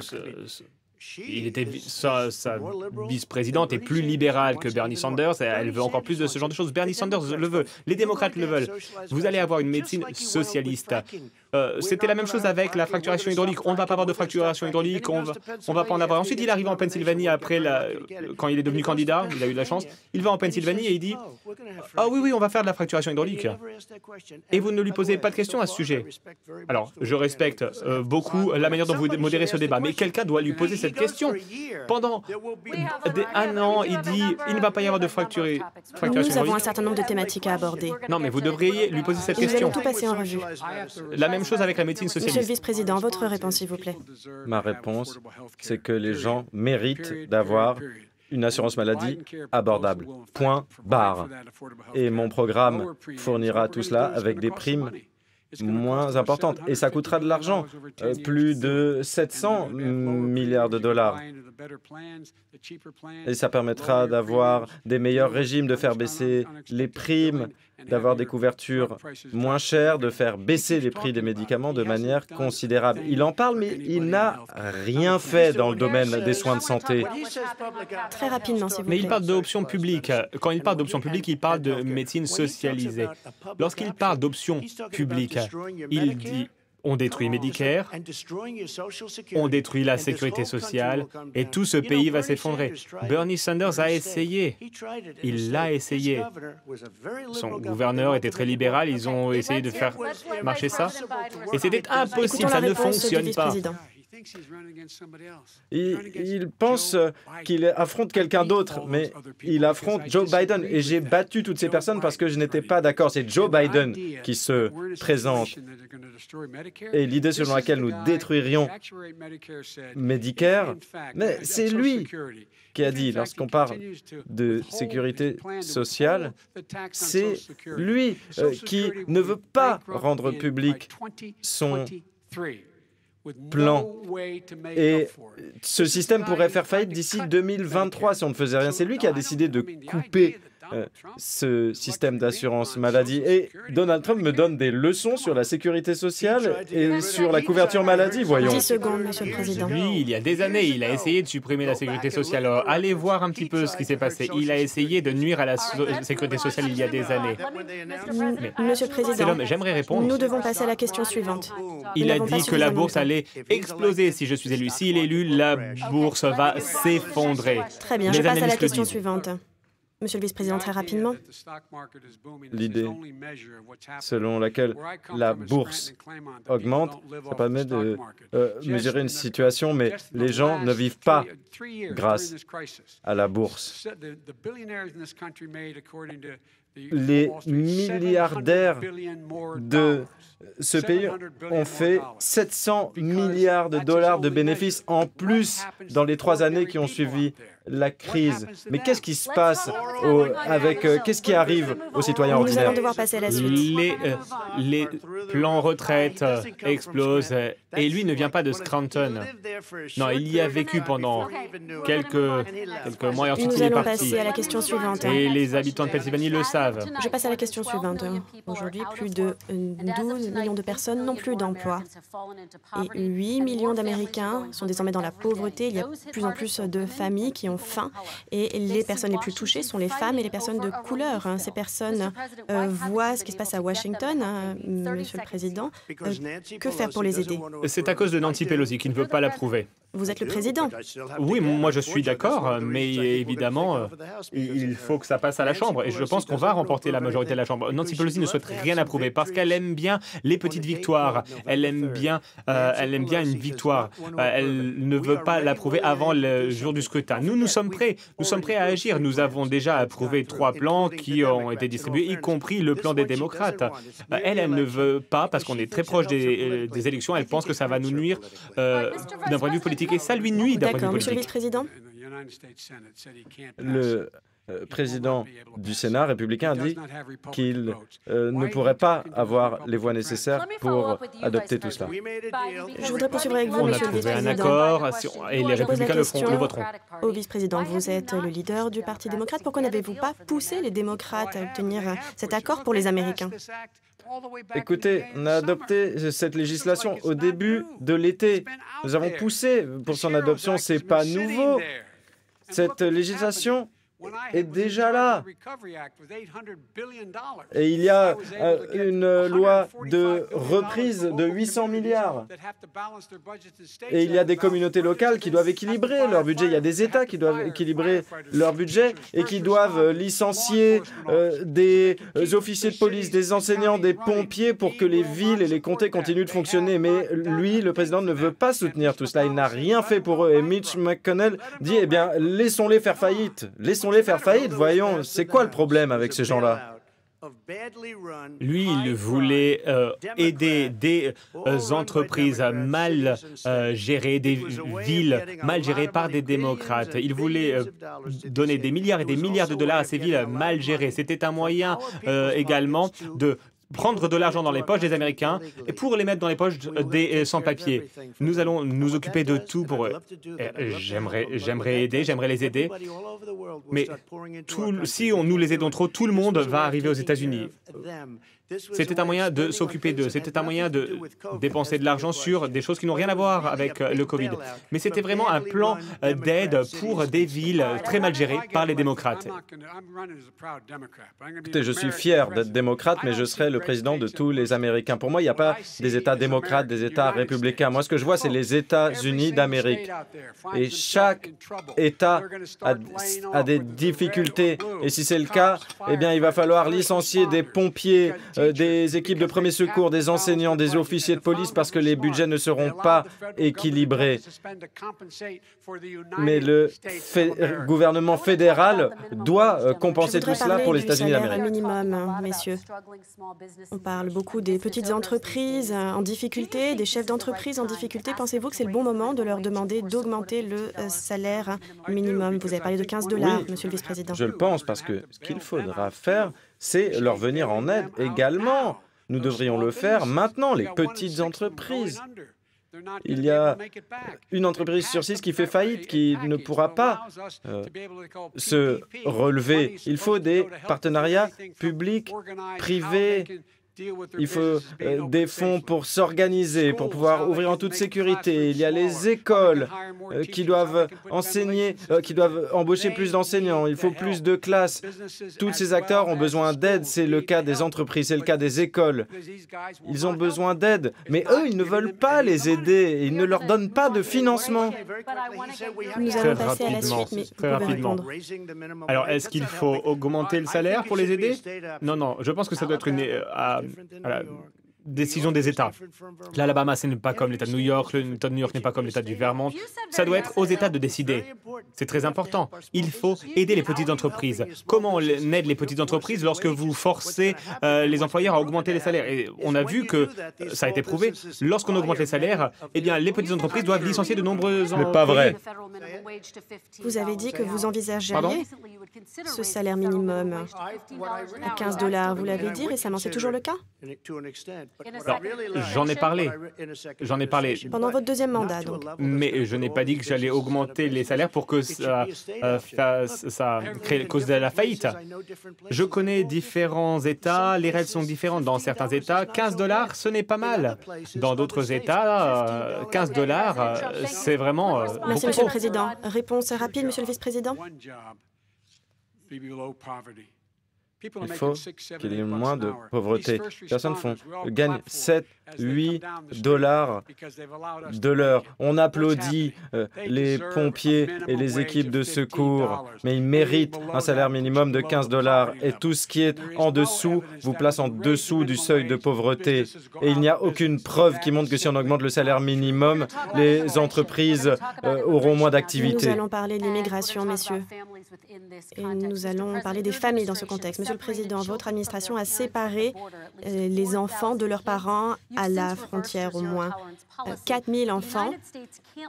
Vous avez révisé votre politique de tolérance zéro, mais il y a plus de 500 enfants dont les parents n'ont pas pu être localisés. Comment ces familles vont-elles être réunies? Les enfants sont amenés par des coyotes, comme on les appelle, par des cartels, par des malfrats. Les enfants sont amenés ici et les malfaisants utilisent les enfants pour venir dans notre pays. On a une frontière plus forte que jamais. Plus de 600 km de murs. Vous avez vu les chiffres. On laisse des personnes rentrer, mais il faut le faire légalement. Comment allez-vous réunir ces enfants avec leurs familles? Eux, ils ont construit des cages. On dit que j'ai construit des cages. Eux, ils ont construit des cages. Et on a vu des images dans la presse. Il y avait une photo de ces cages atroces. Et ils ont dit, regardez ces cages créées par le président Trump. Et ensuite, on s'est rendu compte qu'elles ont été créées en 2014. Il était aux commandes. Avez-vous un plan pour réunir les enfants avec leurs familles? Oui, on essaye, on travaille dessus, mais il y a beaucoup d'enfants qui viennent sans parents, par le biais de cartels, par ces coyotes, par le biais de gangs. Monsieur le Vice-président, je voudrais que vous réagissiez à cette conversation. Il y a plus de 500 enfants qui sont venus avec leurs parents. Ils ont été séparés à la frontière. Et c'était pour montrer qu'ils avaient la main ferme. Ce ne sont pas des passeurs, des coyotes qui les ont ramenés, ce sont les parents. Ils ont été séparés de leurs parents. Cela viole notre identité en tant que nation. Une autre question.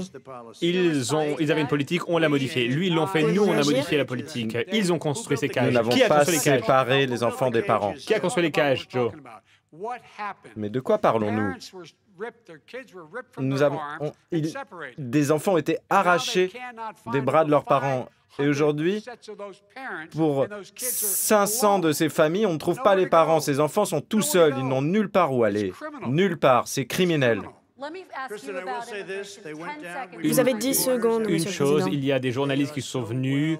Ces enfants sont bien traités, on s'occupe bien d'eux. Ils sont dans des établissements très propres, dans de très bonnes conditions. Mais une question à poser. Qui a construit ces cages? J'aimerais que vous posiez cette question. Qui a construit ces cages? Je voudrais vous parler de la politique d'immigration, Monsieur le Vice-président. L'administration Obama n'a pas réussi à mettre en place la réforme de l'immigration, qui était une promesse de la campagne. Il y a également des déportations records à la frontière. Alors pourquoi est-ce que les électeurs devraient vous faire confiance sur cette question? Parce que nous avons pris trop longtemps pour trouver la bonne formule. Je serai président des États-Unis, pas vice-président. Et j'ai été très clair. Sous 100 jours, je saisirai le Congrès pour la régularisation de 11 millions de personnes en situation irrégulière, ce qu'on appelle les Dreamers, ceux qui sont arrivés quand ils étaient enfants. Ils pourront rester dans ce pays, ils pourront obtenir la nationalité, mais lui, il les renvoie chez eux et ils vont dans un pays qu'ils ne connaissent pas, qu'ils n'ont jamais vu. Imaginez, vous avez 5 ans, vous traversez le Rio Grande avec vos parents, c'est illégal. Ils sont ici depuis longtemps. Il y a 20 000 personnes professionnelles qui s'occupent de ces personnes. Nous leur devons beaucoup. Monsieur le Président, votre réaction? Il a eu 8 ans pour faire ce qu'il dit qu'il souhaite faire. Et, sans rentrer dans les détails, on s'est débarrassé de la loi Catch and Release, on s'est débarrassé de toute leur politique très mauvaise. Mais lui, il avait 8 ans, il était vice-président. Il n'a rien fait. Qu'est-ce qu'il a fait? Il a construit des cages pour y enfermer des enfants. Monsieur le vice-président, votre réponse? Vous savez de quoi il parle? Quand il parle d'attraper et de relâcher, catch and release, donc quand il y a des familles qui viennent, qui sont arrêtées, ils ont un jour pour se présenter à l'audition. Donc ils étaient libérés, mais ils se présentaient aux auditions. Et aujourd'hui, pour la première fois, sous ce président, quelqu'un qui fait une demande d'asile doit le faire dans un autre pays. Ce n'est jamais arrivé aux États-Unis. Vous venez aux États-Unis et vous défendez votre situation, vous faites votre demande et vous expliquez pourquoi vous méritez ce droit d'asile au titre du droit américain. Mais ils doivent le faire de l'autre côté du fleuve. Monsieur le Président, votre réaction? Alors ça montre très bien qu'il ne comprend rien en termes d'immigration. Le catch and release, c'était une catastrophe. Il y avait des violeurs, des meurtriers qui pouvaient rentrer dans le pays, des malfrats qui venaient dans le pays. On prenait leurs noms et on devait les libérer dans notre pays. Et ensuite, vous dites qu'ils se présentaient aux audiences, mais moins d'1% se présentaient. On a dû déployer la police pour les retrouver. On a dit, revenez dans 2 ans, 3 ans, vous aurez une audience, vous aurez une audience. Lorsque vous dites qu'ils se présentent aux audiences, non, ils ne se présentent pas, ils ne sont jamais revenus. Seuls je n'aime pas le dire, mais seules les personnes avec le quotient intellectuel le plus faible, le plus bas, se sont présentées. Je voudrais donner la possibilité au vice-président de répondre. Ce qu'il dit est faux. Vérifiez, vérifiez. Ils ne sont pas revenus. Très bien, passons à la suite. Il faut attendre. De toute façon, on n'a plus besoin de s'en occuper. Cette loi est abrogée. Il y a 500 enfants qui ont perdu leurs parents et qui ne savent pas où ils iront. Très bien. Notre prochaine thématique, les questions raciales aux États-Unis. Je veux parler de la façon dont les personnes de couleur font l'expérience de leur race dans ce pays. L'une de ces expériences est ce qu'on appelle la discussion. Des parents qui n'ont pas le choix, qui sentent qu'ils n'ont pas le choix et qui se disent qu'ils doivent préparer leurs enfants au fait qu'ils puissent être ciblés par la police pour aucune raison, si ce n'est la couleur de leur peau. Monsieur le vice-président, dans les 2 minutes qui vont suivre, je veux que vous vous adressiez à ces familles. Est-ce que vous comprenez pourquoi ces parents ont peur pour leurs enfants? Oui, c'est le cas. Vous savez, ma fille est assistante sociale. Elle a écrit beaucoup sur cette question. Elle est diplômée de l'Université de Pennsylvanie sur ces questions sociales. Une des raisons pour lesquelles j'ai commencé à travailler à Wilmington, à 90% peuplé par des Noirs américains, c'est que je voulais savoir ce qu'il se passait. Et je disais à ma fille, si tu te fais arrêter, mets bien tes mains sur le volant et n'essaie pas de faire de gestes parce qu'on pourrait mal le prendre. Mais dans le cas des Noirs américains, les parents doivent apprendre à leurs enfants à ne pas avoir de sweatshirt à capuche et de ne pas mettre la capuche. Donc on leur dit d'avoir les mains sur le volant, de dire oui monsieur, non monsieur, et qu'on gagne 300 000 $ par an ou qu'on soit pauvre, c'est exactement pareil. Et tout est évident pour nous. On pense que les hommes et les femmes sont nés libres et égaux. Mais nous devrions progresser vers l'inclusion, pas l'exclusion. C'est ce que nous faisions, mais ce président est venu et il a dit on va mettre un terme à cela. Il faut plus de perspectives, une meilleure éducation, des meilleurs soins de santé, un meilleur accès à l'éducation, davantage de débouchés, de possibilités d'emprunter de l'argent, de créer des entreprises. Et j'ai mis au point un programme pour y parvenir, pour qu'il y ait des perspectives, pour pouvoir accumuler de la richesse et pour pouvoir se libérer de la violence. Monsieur le Président, la même question s'adresse à vous. Je voudrais que vous vous adressiez directement à ces familles. Est-ce que vous comprenez pourquoi ces parents ont peur pour leurs enfants? Oui, je comprends. Et une fois de plus, il est au gouvernement depuis 47 ans, il n'a jamais rien fait. excepté en 1984, où il a causé énormément de tort aux communautés noires. Et il les a appelés des super prédateurs. Il a dit, il les a qualifiés de super prédateurs. Et ils ne pourront jamais oublier ça. 1984, les super prédateurs. Personne n'a fait plus pour les communautés noires que Donald Trump.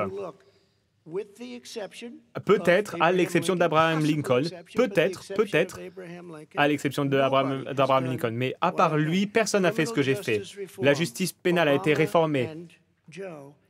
Obama et Joe ne l'ont pas réformé. Ils n'ont même pas essayé. Pourquoi? Parce qu'ils n'avaient aucune chance de le faire. Ils ont peut-être voulu le faire, mais j'ai dû vraiment tordre le bras à beaucoup de personnes pour le faire. C'était difficile et tout le monde sait, y compris des personnes très libérales, pleuraient dans mon bureau. 2 semaines plus tard, ils ont dit « Oh là là, il faut le battre ». La réforme de la justice pénale, la réforme des prisons, des opportunités. Il y a eu un très bon sénateur, Tim Scott, de la Caroline du Sud. Il a trouvé une très bonne idée pour des zones d'opportunité. C'est un programme couronné de succès, on n'en parle pas, mais il y a eu énormément d'investissements, beaucoup d'investissements qui sont faits. Qui en profite le plus? Les Noirs et les Latinos. Et surtout, les universités historiquement noires. Après 3 ans au pouvoir, alors j'aime beaucoup ces personnes. Ces personnes sont venues dans mon bureau et m'ont dit « Mais qu'est-ce que vous faites après 3 ans ?» J'ai demandé « Pourquoi vous revenez encore ?» Ils ont dit « On n'a pas de financement. » J'ai dit « Vous n'avez pas besoin de venir. » Président Obama ne leur a jamais donné de financement à long terme. Et moi, je l'ai fait.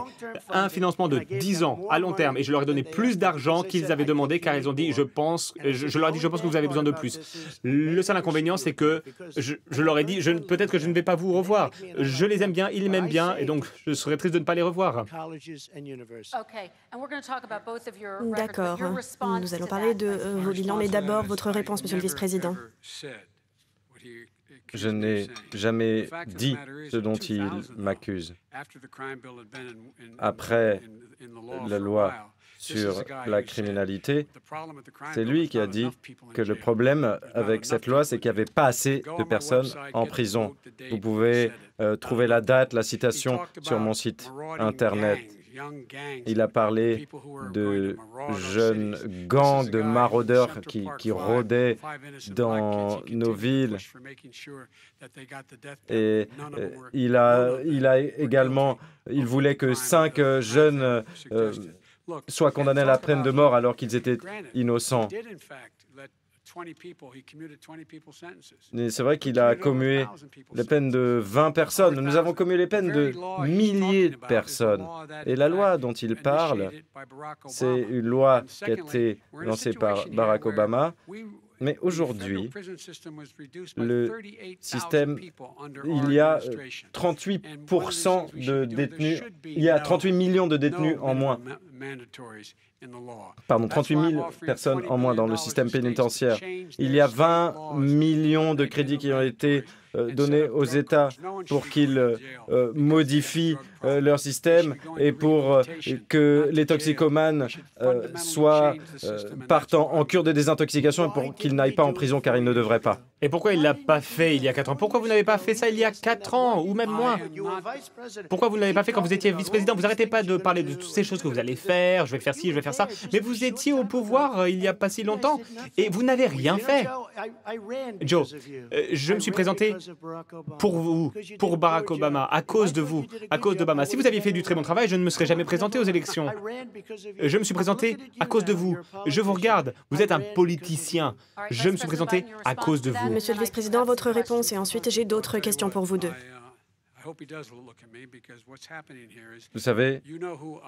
Vous savez qui je suis, vous savez qui il est, vous connaissez son caractère, vous connaissez le mien, vous connaissez ma réputation. Je suis un homme d'honneur, je dis la vérité. J'ai très hâte de voir le résultat de ces élections et le caractère de nos pays sont en jeu. C'est très important. Oui, vous pouvez réagir. Non, mais tout ce que j'ai dit sur la Russie, l'Ukraine, la Chine, l'Irak, si tout cela est vrai, eh bien, c'est un politique corrompu. Alors, ne me parlez pas d'être un bébé innocent. Il vous qualifie de politique corrompu. Monsieur le Président, je veux me concentrer sur les questions Il raciales. dit que vous êtes réellement... On parle des questions corrompu. raciales pour le moment. Je voudrais vraiment me concentrer sur ces questions. Je dois Vous pouvez répondre. réagir très rapidement. Il y a 50 anciens membres des renseignements qui disent que ces accusations font partie d'un plan de la Russie. Il y a 4 anciens chefs de la CIA qui viennent des 2 partis qui disent que ce ne sont que des foutaises. Et il y a son bon ami Rudy Giuliani. Il dit que vous êtes la marionnette de la Russie. Vous dites que... Voilà ce qu'il est en train de dire. C'est vraiment... Et on parle de cet ordinateur. Vous messieurs, je dites me que concentre sur les l'ordinateur questions portable, c'était raciales. vraiment une supercherie de la Russie. Vous vous entendez très bien avec la Russie. Nous allons poursuivre. Sur cette thématique, Monsieur le Président, vous avez décrit le mouvement Black Lives Matter comme un mouvement de haine. Vous avez partagé la vidéo d'un homme qui célèbre le pouvoir blanc. Vous avez dit que les personnes, les sportifs qui se sont agenouillés devraient être virés. Que pensez-vous de ce climat? La première fois que j'ai entendu parler de Black Lives Matter, ils chantaient « Pigs in a blanket ». Donc, ils appelaient les policiers des porcs. Ils ont dit « Faites-les griller comme du bacon ». Et j'ai dit « C'est horrible de dire ça ». Et il y avait ces manifestants pour le Black Lives Matter qui en parlaient. C'est la première fois que j'en ai entendu parler. J'ai trouvé que c'était atroce. Alors, concernant ma relation avec toutes les personnes, je pense que j'ai de très bonnes relations avec toutes les personnes. Je suis l'homme le moins raciste au monde. Que dites-vous aux Américains qui ont été nourris à cette rhétorique? Alors, je ne sais pas quoi dire. Il y a eu les réformes et on leur a offert de nombreuses opportunités. Je me suis occupé des universités historiquement noires. Je ne sais pas quoi leur dire. Ils peuvent dire ce qu'ils veulent. Ils peuvent dire ce qu'ils veulent. Ils peuvent tout dire. Ça m'attriste parce que je suis vraiment la personne la moins raciste dans cette salle. Je ne vois pas le public parce que tout est noir, mais je suis le moins raciste dans cette pièce. Très bien, Monsieur le Vice-président. Oui, réagissez rapidement et j'aurai une autre question pour vous. Abraham Lincoln, ici, présent, c'est le plus raciste de l'histoire récente.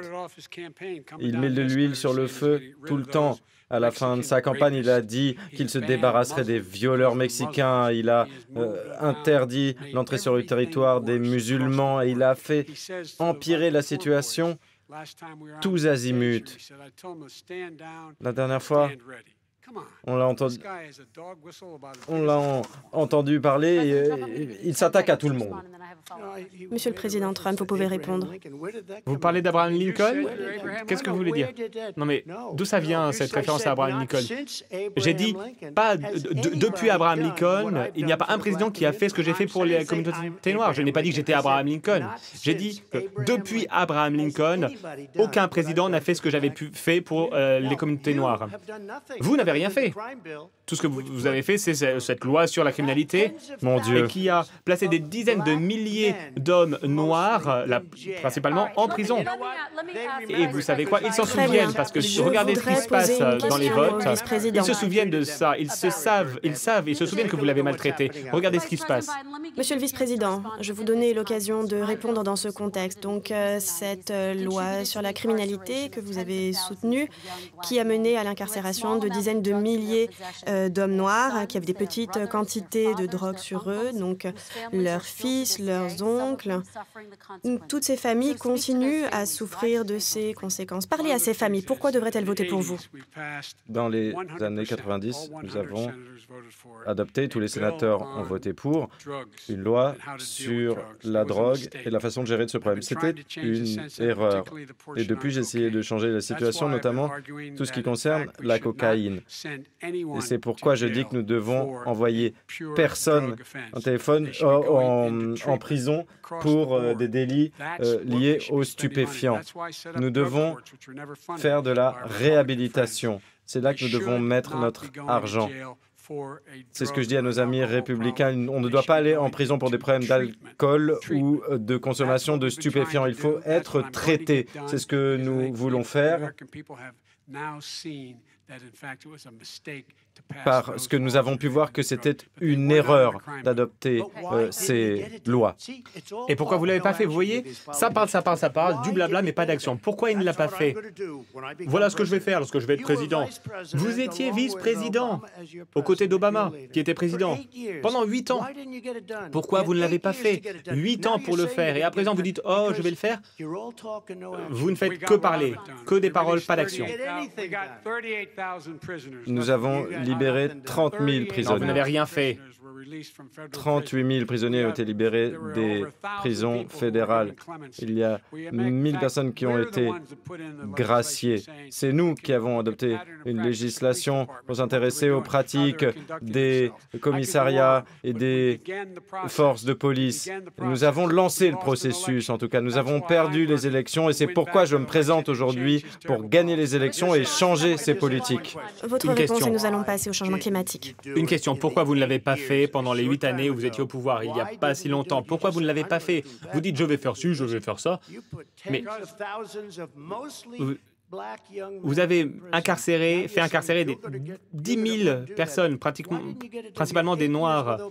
Vous étiez 8 ans au pouvoir avec Obama. Pourquoi vous ne l'avez pas fait? Eh bien parce que vous ne faites que du blabla, pas d'action. Monsieur le vice-président, et puis ensuite nous passerons à la thématique suivante. Il y avait un congrès aux mains des républicains. Voilà la réponse. Eh bien, il faut les convaincre.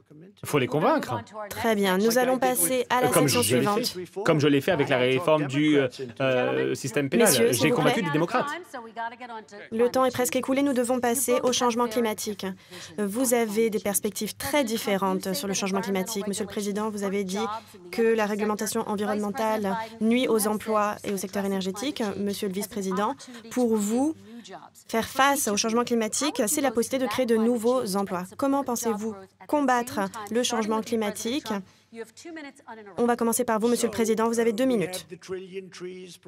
Il y a le programme pour 1000 milliards d'arbres, différents programmes environnementaux. J'aime l'environnement, mais ce que je veux, c'est l'eau la plus pure, l'air le plus pur. Nous avons la plus faible émission de CO2. C'est une très bonne étape. Alors, je n'ai pas entendu Joe en parler. Je pense que Joe ne sait pas ce que cela signifie, mais j'ai entendu Obama en parler. Nous avons les meilleurs chiffres en termes d'émissions de CO2 depuis 35 ans, grâce à mon administration. Nous travaillons très bien avec les différents secteurs industriels, mais regardez ce que nous devons faire. Regardez à quel point la Chine est sale. Regardez la Russie. Regardez l'Inde. C'est sale. L'air est dégoûtant. Je suis sorti de l'accord de Paris car nous aurions dû dépenser des milliers de milliards de dollars. Nous avons été très maltraités. Lorsqu'ils nous ont fait entrer dans cet accord, ils ne nous ont pas rendu service. Je ne vais pas sacrifier des dizaines de millions d'emplois, des milliers et des milliers d'entreprises, tout simplement à cause de l'accord de Paris. C'était un accord injuste. La Chine ne va pas agir avant 2030. La Russie retombe sous des normes inférieures. Et nous sommes arrivés avec cet accord, ça aurait détruit nos entreprises. Alors, vous êtes prêts? Nous avons fait un formidable travail d'un point de vue environnemental. Nous avons l'air le plus pur, l'eau la plus claire et les émissions de CO2 les plus faibles depuis des années et des années. Monsieur le vice-président. Et nous n'avons pas détruit notre secteur professionnel. Vous avez 2 minutes, sans interruption, Monsieur le vice-président.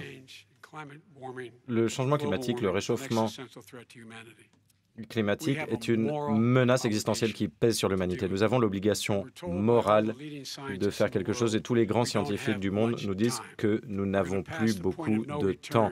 Nous allons dépasser le point de non-retour dans 8 à 10 ans, avec 4 ans de plus sous ce président,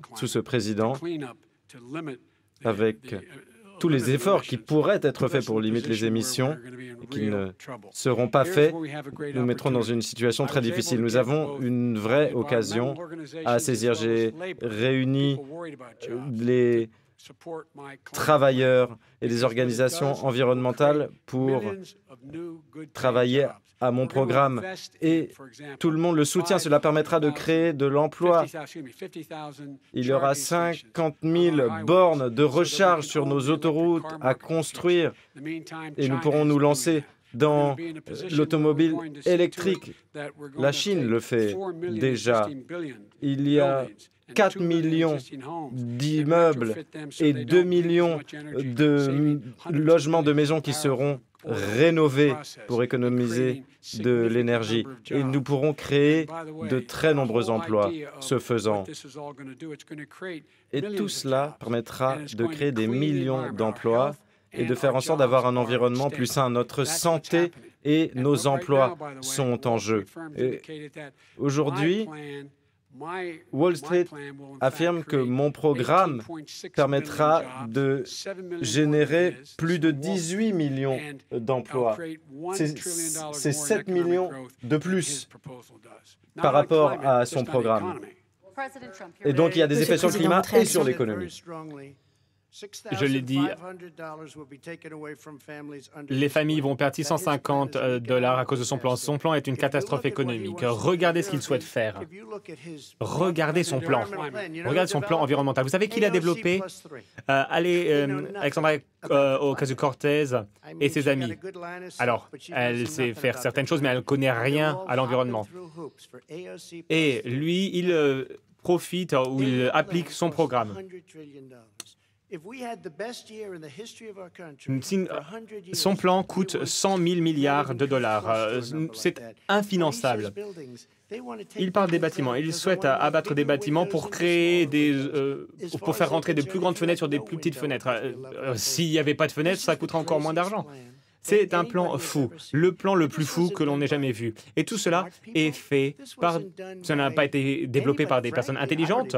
Je ne sais même pas qui a pu créer ce document. Il souhaite dépenser 100 000 milliards de dollars. Il essaie de dire que c'est 6 milliards, mais non, 100 000 milliards de dollars. Il souhaite abattre des bâtiments, créer de nouveaux bâtiments avec de toutes petites fenêtres pour économiser de l'énergie et bien d'autres choses, bien d'autres choses. Je vais laisser le vice-président répondre. Nous n'avons plus beaucoup de temps, mais il y a d'autres questions à aborder. On écoute le vice-président. Je ne sais pas comment il a trouvé ces chiffres. 100 000 milliards de dollars. Soyons sérieux. Ce programme est soutenu par tous les grands groupes de défense de l'environnement et les groupements professionnels parce qu'ils savent où est l'avenir. Et à l'avenir, il faut pouvoir respirer, avoir des emplois de qualité. Et le secteur qui se développe le plus vite aux États-Unis, c'est le photovoltaïque et l'éolien. Ils pensent que l'éolien, que les éoliennes génèrent des cancers, mais il y a des très bons salaires, 45-50 $ de l'heure. Et il faut suivre mes propositions. Monsieur le Président, vous pouvez réagir et ensuite on passera à la suite. Pour la première fois, nous sommes indépendants d'un point de vue énergétique. Nous n'avons pas besoin de tous ces pays avec lesquels nous avons dû entrer en guerre à cause de l'énergie. Nous sommes indépendants pour notre énergie. Je connais plus l'éolien que vous. C'est une énergie qui coûte très cher, qui tue tous les oiseaux. Ce n'est pas fiable, il y a beaucoup de problèmes et les éoliennes sont fabriquées en Allemagne et en Chine. Et si vous croyez aux émissions de CO2, la production de ces grosses éoliennes cause plus de CO2 que le gaz naturel. Alors, j'adore le photovoltaïque, mais le photovoltaïque n'est pas prêt. Ce n'est pas assez puissant pour le moment. Ce n'est pas assez puissant pour alimenter nos grandes entreprises dont nous avons besoin. C'est faux. Alors, c'est un rêve, mais nous allons avoir la plus grande économie du monde. Mais si vous voulez tuer l'économie, eh bien, débarrassez-vous de l'industrie pétrolière. Et qu'en est-il de la fracturation hydraulique? Vous pouvez peut-être lui poser la question. Je veux permettre au vice-président de répondre. Je n'ai jamais dit que j'étais contre la fracturation hydraulique. Vous l'avez dit. Montrez-nous tout cela, montrez la vidéo. Je vais le mettre sur mon site. C'est un mensonge. Nous n'allons pas interdire la fracturation hydraulique, car nous avons besoin que d'autres secteurs opèrent une transition pour parvenir à zéro émission nette d'ici 2025. Mais entre-temps, nous essaierons de capturer les émissions à partir de la fracturation hydraulique du gaz, mais nous le ferons grâce à des investissements. Il faut une transition. J'ai une question supplémentaire. Excusez-moi, il était contre la fracturation hydraulique. Il l'a dit, je vais vous le montrer demain. Il a dit, je suis contre la fracturation hydraulique. Jusqu'à ce qu'il devienne candidat démocrate. Il est allé en Pennsylvanie, il a dit, vous savez quoi, Pennsylvanie, vous allez être... Il sera contre, car ce parti est contre la fracturation hydraulique. Je parlais de la fracturation hydraulique sur des terres appartenant à l'État fédéral. J'ai une question finale pour cette section et ensuite je veux passer à notre dernière dynamique, Monsieur le Président. Les gens de couleur sont plus sujets à vivre près de raffineries de pétrole au Texas. Les personnes s'inquiètent, pensent que cela va les rendre malades. Votre administration a rejeté les réglementations sur ce type de structure. Pourquoi est-ce que ces familles devraient vous donner un mandat supplémentaire? Les familles dont nous parlons gagnent beaucoup d'argent, plus d'argent que jamais. Regardez les chiffres que nous avons produits pour les familles asiatiques, hispaniques, 9 fois plus élevés qu'avant. Une augmentation en 3 ans, 9 fois plus grand. Une augmentation 9 fois supérieure à l'augmentation sous les 8 ans d'administration de ces deux personnes. Alors, je n'ai pas entendu les chiffres, je ne connais pas les statistiques que vous évoquez, mais ces personnes gagnent beaucoup d'argent. D'un point de vue économique, c'est formidable. Nous les avons sauvés et il y a quelques mois, nous les avons à nouveau sauvés lorsqu'il y a eu une chute du prix du pétrole à cause de la pandémie. On souhaite avoir de bonnes relations. Il y a l'Arabie Saoudite, le Mexique, la Russie, on leur a fait baisser la production et donc notre industrie fonctionne bien. Et c'est l'essence, c'est le gaz. Monsieur le vice-président, votre réponse et ensuite j'aurai une question finale pour vous deux. Ma réponse, c'est que ces personnes vivent près d'usines chimiques qui polluent énormément, des raffineries qui polluent. Je vivais près d'usines de ce type dans le Delaware et il y avait des déversements dans la rivière à des niveaux records. Lorsque ma mère m'emmenait à l'école, il fallait essuyer le pétrole avec les essuie-glaces et il y a des gens qui meurent du cancer et donc il faut se demander comment on protège ces gens-là. Qu'est-ce qu'on fait? Comment on impose des restrictions concernant les pollueurs? Car il y a un effet au niveau local. Très bien. J'ai une toute dernière Alors, on ferme les question. entreprises? Est-ce qu'il faut fermer les raffineries? Il faut une transition à partir...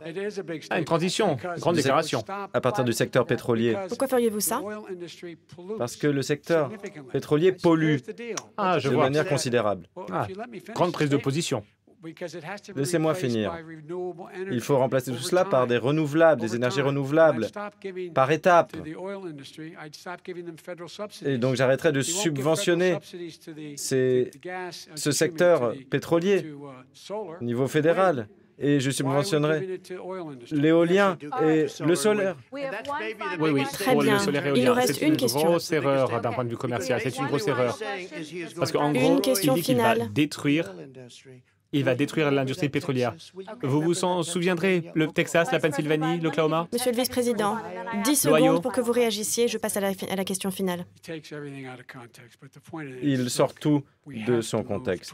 Mais ce qu'il y a, c'est qu'il faut opérer une transition vers zéro émission nette d'ici 2035 pour le secteur de la Très bien. production Une énergétique et question 2050 en général. Est-ce qu'il va forcer la Nous en Chine à avons faire terminé pareil? avec cette section. Nous passons à la question finale.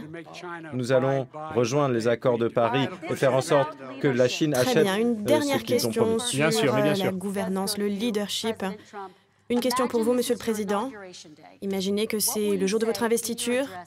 Que diriez-vous dans votre discours aux Américains qui n'ont pas voté pour vous? On commence par vous, Monsieur le Président. Il faut que notre pays réussisse, que notre pays soit aussi beau qu'avant cette catastrophe qui vient de la Chine. Nous avons créé énormément d'emplois. Mais alors, pour revenir, avant cette catastrophe chinoise, je recevais des appels, des personnes m'appelaient, des personnes qui ne sont pas forcément des personnes qui veulent m'appeler, des personnes qui voulaient me rencontrer. Il y avait les meilleurs chiffres en termes de chômage chez les Noirs, chez les Latinos, chez les femmes, femmes, chez les Asiatiques, les personnes avec un diplôme, sans diplôme, les diplômés de MIT, tout le monde a des meilleurs chiffres. Et les autres, les démocrates, voulaient travailler avec nous. Le succès va nous réunir. Nous étions sur la voie de la réussite. Je réduis les impôts. Et lui, il souhaite augmenter les impôts de tout le monde. Il souhaite supprimer les règlements. Il va tuer notre pays. S'il est président, il y aura une dépression comme jamais. Votre assurance retraite disparaîtra et vous ne serez jamais en sécurité. Très bien, Monsieur le vice-président Biden, même question pour vous. Que diriez-vous dans votre discours d'investiture aux Américains qui n'ont pas voté pour vous? Je dirais que je suis un président américain, que je vous représente tous, que vous avez voté pour moi ou pas. Et je ferai en sorte que vous soyez représentés. Je vais vous donner de l'espoir. Nous allons évoluer, nous allons privilégier la science et non pas la fiction, l'espoir et non pas la peur. Nous allons avancer car il y a une énorme occasion à saisir. Il y a beaucoup d'opportunités d'améliorer la situation. Nous allons développer notre économie, nous allons combattre le racisme systémique et nous allons faire en sorte que notre pays avance vers les énergies propres qui permettent de créer de l'emploi. C'est ce que nous ferons. Et comme je l'ai dit au début, ici, ce qui est en jeu, c'est le caractère de ce pays, la décence, l'honneur, le respect, le fait de traiter autrui avec dignité, de faire en sorte que tout le monde puisse saisir sa chance. C'est ce que nous allons faire, car ça n'a pas été le cas au cours des 4 dernières années. Je veux vous remercier tous les deux pour cette heure et demie de débat extrêmement dense. Monsieur le Président Trump, Monsieur le Vice-président Biden, merci à Belmont University de nous avoir accueillis ce soir et merci à toutes celles et ceux qui nous ont regardés ce soir. Le jour de l'élection, c'est le 3 novembre. N'oubliez pas de voter. Merci à tous et bonne soirée.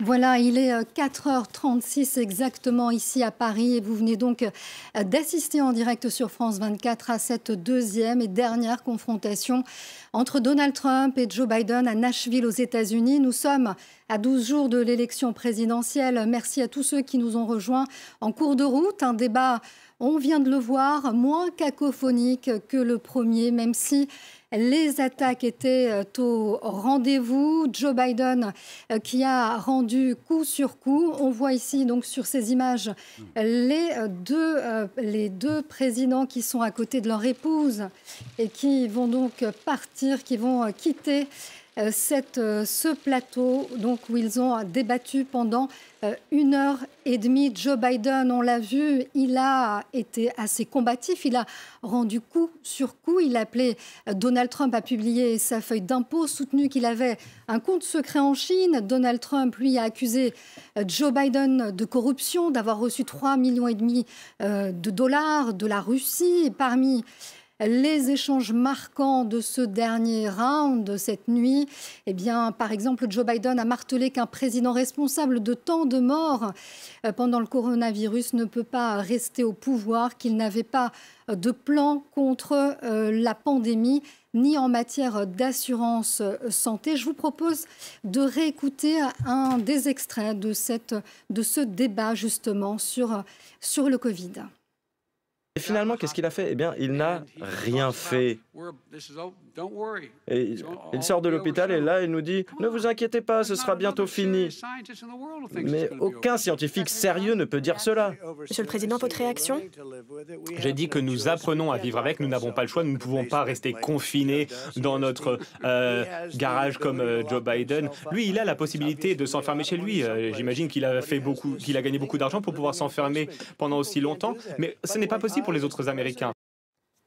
Et on va continuer à analyser ces temps forts avec Gauthier Ribinski, qui est toujours là, notre spécialiste de politique internationale ici à Paris, Mathieu Babin, qui est correspondant de France 24 à Washington, ainsi que Benjamin Haddad, chercheur en relations internationales au think tank The Atlantic Council, directeur de la Future Europe Initiative et auteur du Paradis perdu, l'Amérique de Trump et la fin des illusions européennes. C'est paru chez Grasset l'an dernier. Merci d'être toujours avec nous. Mathieu Babin, je me tourne vers vous. On vient d'entendre cet échange et on a assisté à un débat, il faut le dire quand même, qui avait un peu plus de tenue que le premier, même si les attaques étaient au rendez-vous. Est-ce que ce soir pour vous, l'un des deux candidats a marqué un peu plus de points?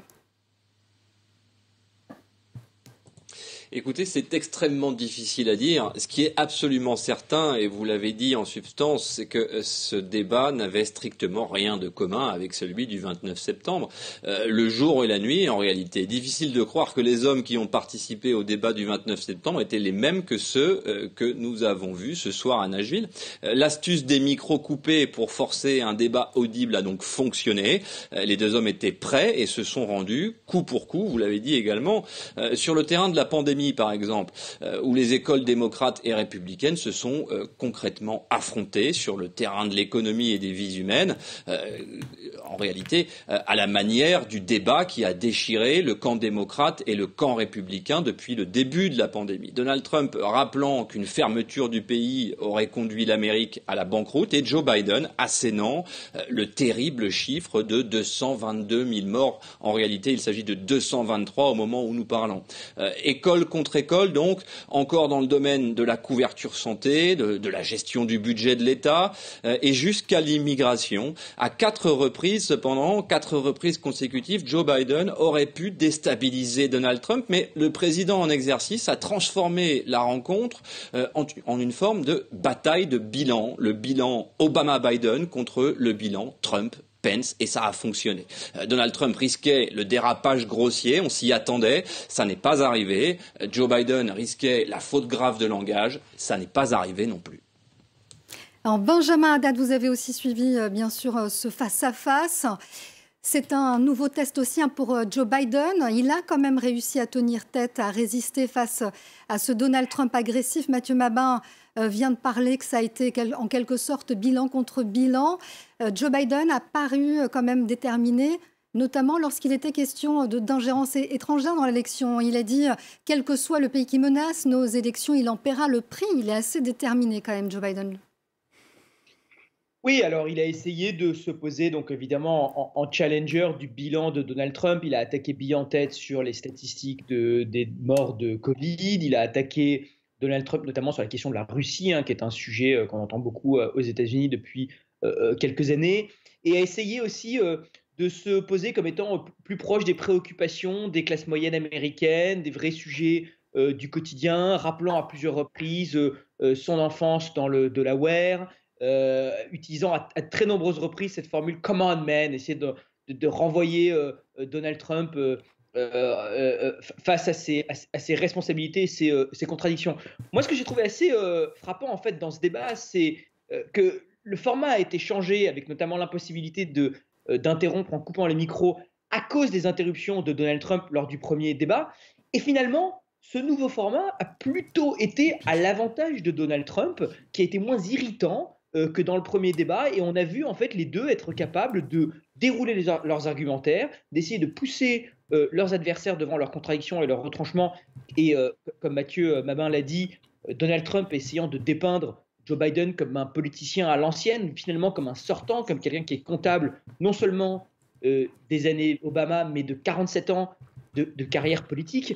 Il y a un moment, je crois, assez fort pour Donald Trump, c'est quand Joe Biden s'est tourné à plusieurs reprises vers la caméra en essayant de s'adresser directement aux Américains en disant « on ne parle pas de vos préoccupations, de vos peurs, etc. » Et Donald Trump a dit « tu parles comme un politicien classique, tu viens de détourner la question sur la Chine pour tenir un discours vide sur les préoccupations du quotidien, tu peux mieux faire. » Donc on a vu effectivement Donald Trump là aussi assez agressif en renvoyant son adversaire comme un membre de l'establishment. Donc des bons points des deux côtés, mais est-ce que ça suffira à Donald Trump alors qu'il est pour l'instant en retard dans les sondages et qu'il s'agit là du dernier débat, dans la dernière ligne droite de cette campagne, on peut se poser la question. Alors justement, on va réécouter un extrait de ce débat où Donald Trump, finalement, il a tout de même attaqué Joe Biden. On regarde. Pourquoi vous ne l'avez pas fait quand vous étiez vice-président? Vous n'arrêtez pas de parler de toutes ces choses que vous allez faire, je vais faire ci, je vais faire ça. Mais vous étiez au pouvoir il n'y a pas si longtemps et vous n'avez rien fait. Joe, je me suis présenté pour vous, pour Barack Obama, à cause de vous, à cause d'Obama. Si vous aviez fait du très bon travail, je ne me serais jamais présenté aux élections. Je me suis présenté à cause de vous. Je vous regarde, vous êtes un politicien. Je me suis présenté à cause de vous. Voilà, je me suis présentée à cause de vous. Vous n'avez rien fait quand vous étiez au pouvoir. C'est cette stratégie, Gauthier, dont parlait à l'instant Benjamin Haddad, d'attaquer finalement son rival comme s'il était un président sortant. Est-ce que vous pensez, vous aussi, que ça peut s'avérer payante cette stratégie pour Donald Trump? Alors, ce point-là particulièrement, je ne sais pas. Mais en tout cas, la manière dont Trump s'est montré aujourd'hui est à la fois, j'allais dire, rassurante pour ses partisans et effrayante pour les autres. Parce qu'il a prouvé que sa vulgarité habituelle envers les femmes, envers les Noirs, envers ceux qu'il n'aime pas, n'est pas une fatalité. Il sait très bien se tenir à table, si j'ose dire. Il sait argumenter avec des faux arguments.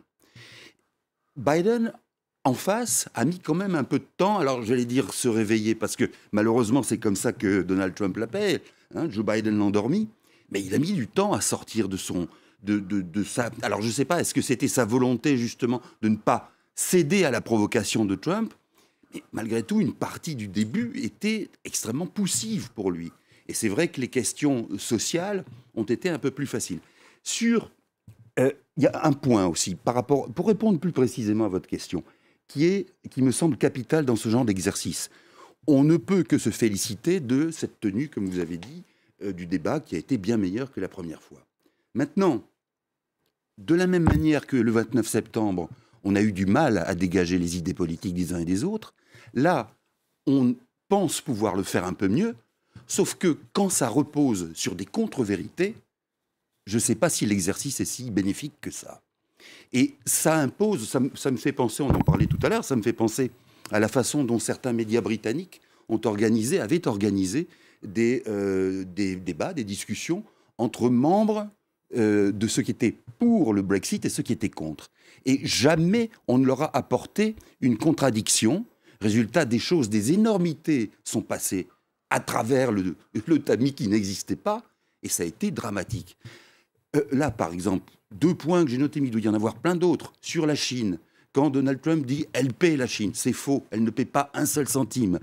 Quand il dit qu'il a prévu des choses pour ceux qui sont déjà malades, une assurance de pre-existing, il dit. Ça n'existe pas, c'est faux. Et enfin, quand il se présente comme étant celui qui, justement, essaye d'amoindrir, d'atténuer le choc des gens au chômage, des pertes d'emploi, ça n'est pas vrai. Vous avez une vingtaine de millions d'Américains qui, à cause de la pandémie, se sont retrouvés sur le carreau et qui sont dans des méandres alors à la fois bureaucratiques et avec l'angoisse. Ça, rien n'est fait pour eux. Il n'y a pas de filet pour accueillir ces gens-là, de filet protecteur. Donc, vous voyez qu'il y a, et encore une fois, je pense que je suis très, très largement en deçà de ce qui a été affirmé. Probablement aussi que Joe Biden, certainement de son côté, n'a pas été très clair sur ce qu'il a fait avec Obama ou ce qu'il n'a pas fait, tant il est vrai que Obama avait tellement peur d'être le président d'une communauté noire que probablement il ne s'est pas suffisamment intéressé à cette communauté noire et à ce qu'elle requérait d'attention. Justement, sur cette communauté noire, il y a eu des échanges particulièrement tendus. Mathieu Mabin, Donald Trump, lui, il a martelé finalement que personne n'avait fait autant pour les Noirs que Donald Trump. Il s'est même comparé à Abraham Lincoln, et Joe Biden, lui, il a frappé fort. Il a dit qu'il existe un racisme institutionnel en Amérique. Cet électorat noir, il est important aujourd'hui dans cette campagne? Oui, il est essentiel. Alors, il est moins important que l'électorat latino-américain, mais il est essentiel, bien sûr. Là où je rejoins ce que vient de dire Gauthier, c'est qu'effectivement, Joe Biden a un peu manqué le rendez-vous des minorités. Effectivement, Joe Biden porte comme un boulet les lois sur la sécurité, les lois Clinton, qui effectivement, quand Donald Trump le rappelle, il a raison, ont été absolument désastreuses pour la communauté noire. Et effectivement, comme Gauthier le rappelait encore une fois, les 8 années de Barack Obama et de Joe Biden à la Maison-Blanche n'ont pas réellement réparé ces dégâts. Et c'est une brèche dans laquelle Donald Trump s'est engouffré jusqu'à quasiment faire oublier le mouvement Black Lives Matter, l'affaire George Floyd, les villes démocrates à feu et à sang depuis des mois, l'intervention de la police fédérale. Tous ces arguments que Joe Biden n'a finalement pas avancés. Joe Biden a tenté de rendre coup pour coup à son adversaire, mais chaque fois, Donald Trump, dans une stratégie plutôt inhabituelle en réalité, a ramené systématiquement son bilan contre le bilan Obama-Biden, ce qui n'a pas réellement tourné à l'avantage de Joe Biden, puisque systématiquement, de manière mécanique, et comme s'il avait été préparé, et je dirais plus qu'on ne l'a jamais vu en réalité. Donald Trump est quand même parvenu à placer Joe Biden sur une position défensive, ce qui est plutôt inattendu puisque le président sortant, c'est Donald Trump. Donc en théorie, c'est lui qui devrait rendre des comptes. Il est parvenu, au moins partiellement, à inverser cette tendance. Alors, il a aussi été beaucoup question de politique étrangère. Et Joe Biden a notamment attaqué Donald Trump concernant l'ingérence étrangère. On va l'écouter. I made it clear that any country, no matter who it is, that interferes in American elections will pay a price. And it's been overwhelmingly clear this election, I won't even get into the last one, this election, that Russia has been involved, China has been involved to some degree, and now we learn that Iran is involved. They will pay a price if I'm elected. They're interfering with American sovereignty. That's what's going on right now. They're interfering with American sovereignty. And to the best of my knowledge, I don't think the president said anything to Putin about it. I don't think he's talking to them a lot. Alors Benjamin Haddad, à Washington, on vient d'entendre Joe Biden. Quand il parle de cette ingérence, il se pose donc en présidentiable face à Donald Trump. C'est l'importance de ce qu'il vient de dire. Cette question de l'ingérence étrangère, c'est un débat lancinant depuis 2016. Vous le savez, la Russie avait hacké les emails d'Hillary Clinton, les avait fait fuiter, ce qui avait bénéficié à la campagne de Donald Trump. Et l'un des principaux reproches qui a été fait à Donald Trump et à sa campagne pendant longtemps, c'est de ne pas se distancier de la Russie, de ne pas dénoncer ce soutien, cette ingérence étrangère. Donald Trump, à l'époque, au contraire, accueillait toute forme d'aide comme étant bénéfique. Il a même été justement... après l'objet d'accusations de collusion entre sa campagne et la Russie. C'était toute l'enquête du procureur Mueller, on s'en rappelle. Donc ça a été toujours l'une des attaques principales des démocrates contre Donald Trump, qui reproche à Trump justement d'être trop pro-Poutine à cause de cela, et jusqu'à remettre vraiment en cause la légitimité de son élection. Et donc, évidemment, pour Joe Biden, c'est une façon de se démarquer de Donald Trump, de dire que lui, même si des puissances étrangères venaient à soutenir sa campagne, irait quand même les punir derrière en renforçant les sanctions, par exemple. Donc je pense que c'est à cela qu'il faut s'attendre vis-à-vis de la Russie. Cette semaine, le dirigeant du renseignement américain a accusé l'Iran de s'ingérer dans la campagne américaine, peut-être en faveur de Joe Biden. Donc c'est une façon pour Joe Biden de se démarquer du comportement de Donald Trump en 2016 en disant même si cette ingérence venait à me soutenir, je m'y oppose et je punirai toute ingérence étrangère dans la démocratie américaine. Merci Benjamin Haddad. Alors on a aussi, Gauthier, il a aussi été beaucoup question des classes moyennes. On a vu Joe Biden s'adresser à plusieurs reprises aux Américains qui souffrent. C'est ce qu'il a dit. Il a promis un salaire minimum à $15, de négocier la baisse des prix des médicaments, une assurance santé abordable. Il a même parlé du Biden Care. Ces nouveaux pauvres, on le sait aux États-Unis, du fait de la pandémie, ils sont nombreux. Joe Biden a parlé de 8 millions. Est-ce que cet électorat aussi, il est important à ce stade de la course à la présidentielle? Alors pour le coup, c'est compliqué parce que les données pratiques concrètes que vous venez d'apporter sont incontestables. Maintenant, il y a quelque chose qu'on ne mesure pas encore assez bien dans l'électorat de Trump, c'est ce besoin absolument inextinguible de la part d'un certain nombre d'Américains de croire en quelque chose. Quand vous voyez les meetings de Trump où certains sont complètement enamourés et lui crient « nous t'aimons », il est très difficile d'apporter des arguments concrets et rationnels à ce type de comportement. Tout allait bien jusqu'à la pandémie et pour cause, il y avait de l'emploi. Et l'emploi découlait aussi de ce que Obama avait fait. Bien, il avait hérité aussi d'une bonne conjoncture. À partir du moment où il n'y a plus d'emploi et que ça dégringole, vous n'avez pas de filet social, vous n'avez pas de filet médical, vous avez des quantités d'Américains qui sont décédés parce qu'ils ne pouvaient pas aller à l'hôpital et se payer une journée d'hôpital à 1000, 2000 $. Vous voyez ? Donc là, il y a quelque chose qui est capital. Comment ces gens-là vont réagir à la perspective d'un nouveau président ? Nul ne le sait, parce qu'il y a ce facteur irrationnel qui est Donald Trump donne à ceux qui n'avaient plus l'impression d'être compétents en politique le sentiment qu'ils sont dans une épopée. Et c'est important aussi pour ces gens-là. Merci beaucoup, Gauthier Rybinski. Vous avez le mot de la fin et merci aussi à nos invités, à Mathieu Mabin qui est avec nous depuis Washington. Merci aussi à Benjamin Haddad, chercheur en relations internationales au think tank The Atlantic Council. Merci à vous tous d'avoir été avec nous pour décrypter et suivre ce deuxième et dernier débat dans la course à la présidentielle entre Donald Trump et Joe Biden. On y revient bien sûr dans nos prochaines éditions. Restez sur France 24. À tout de suite pour un nouveau journal.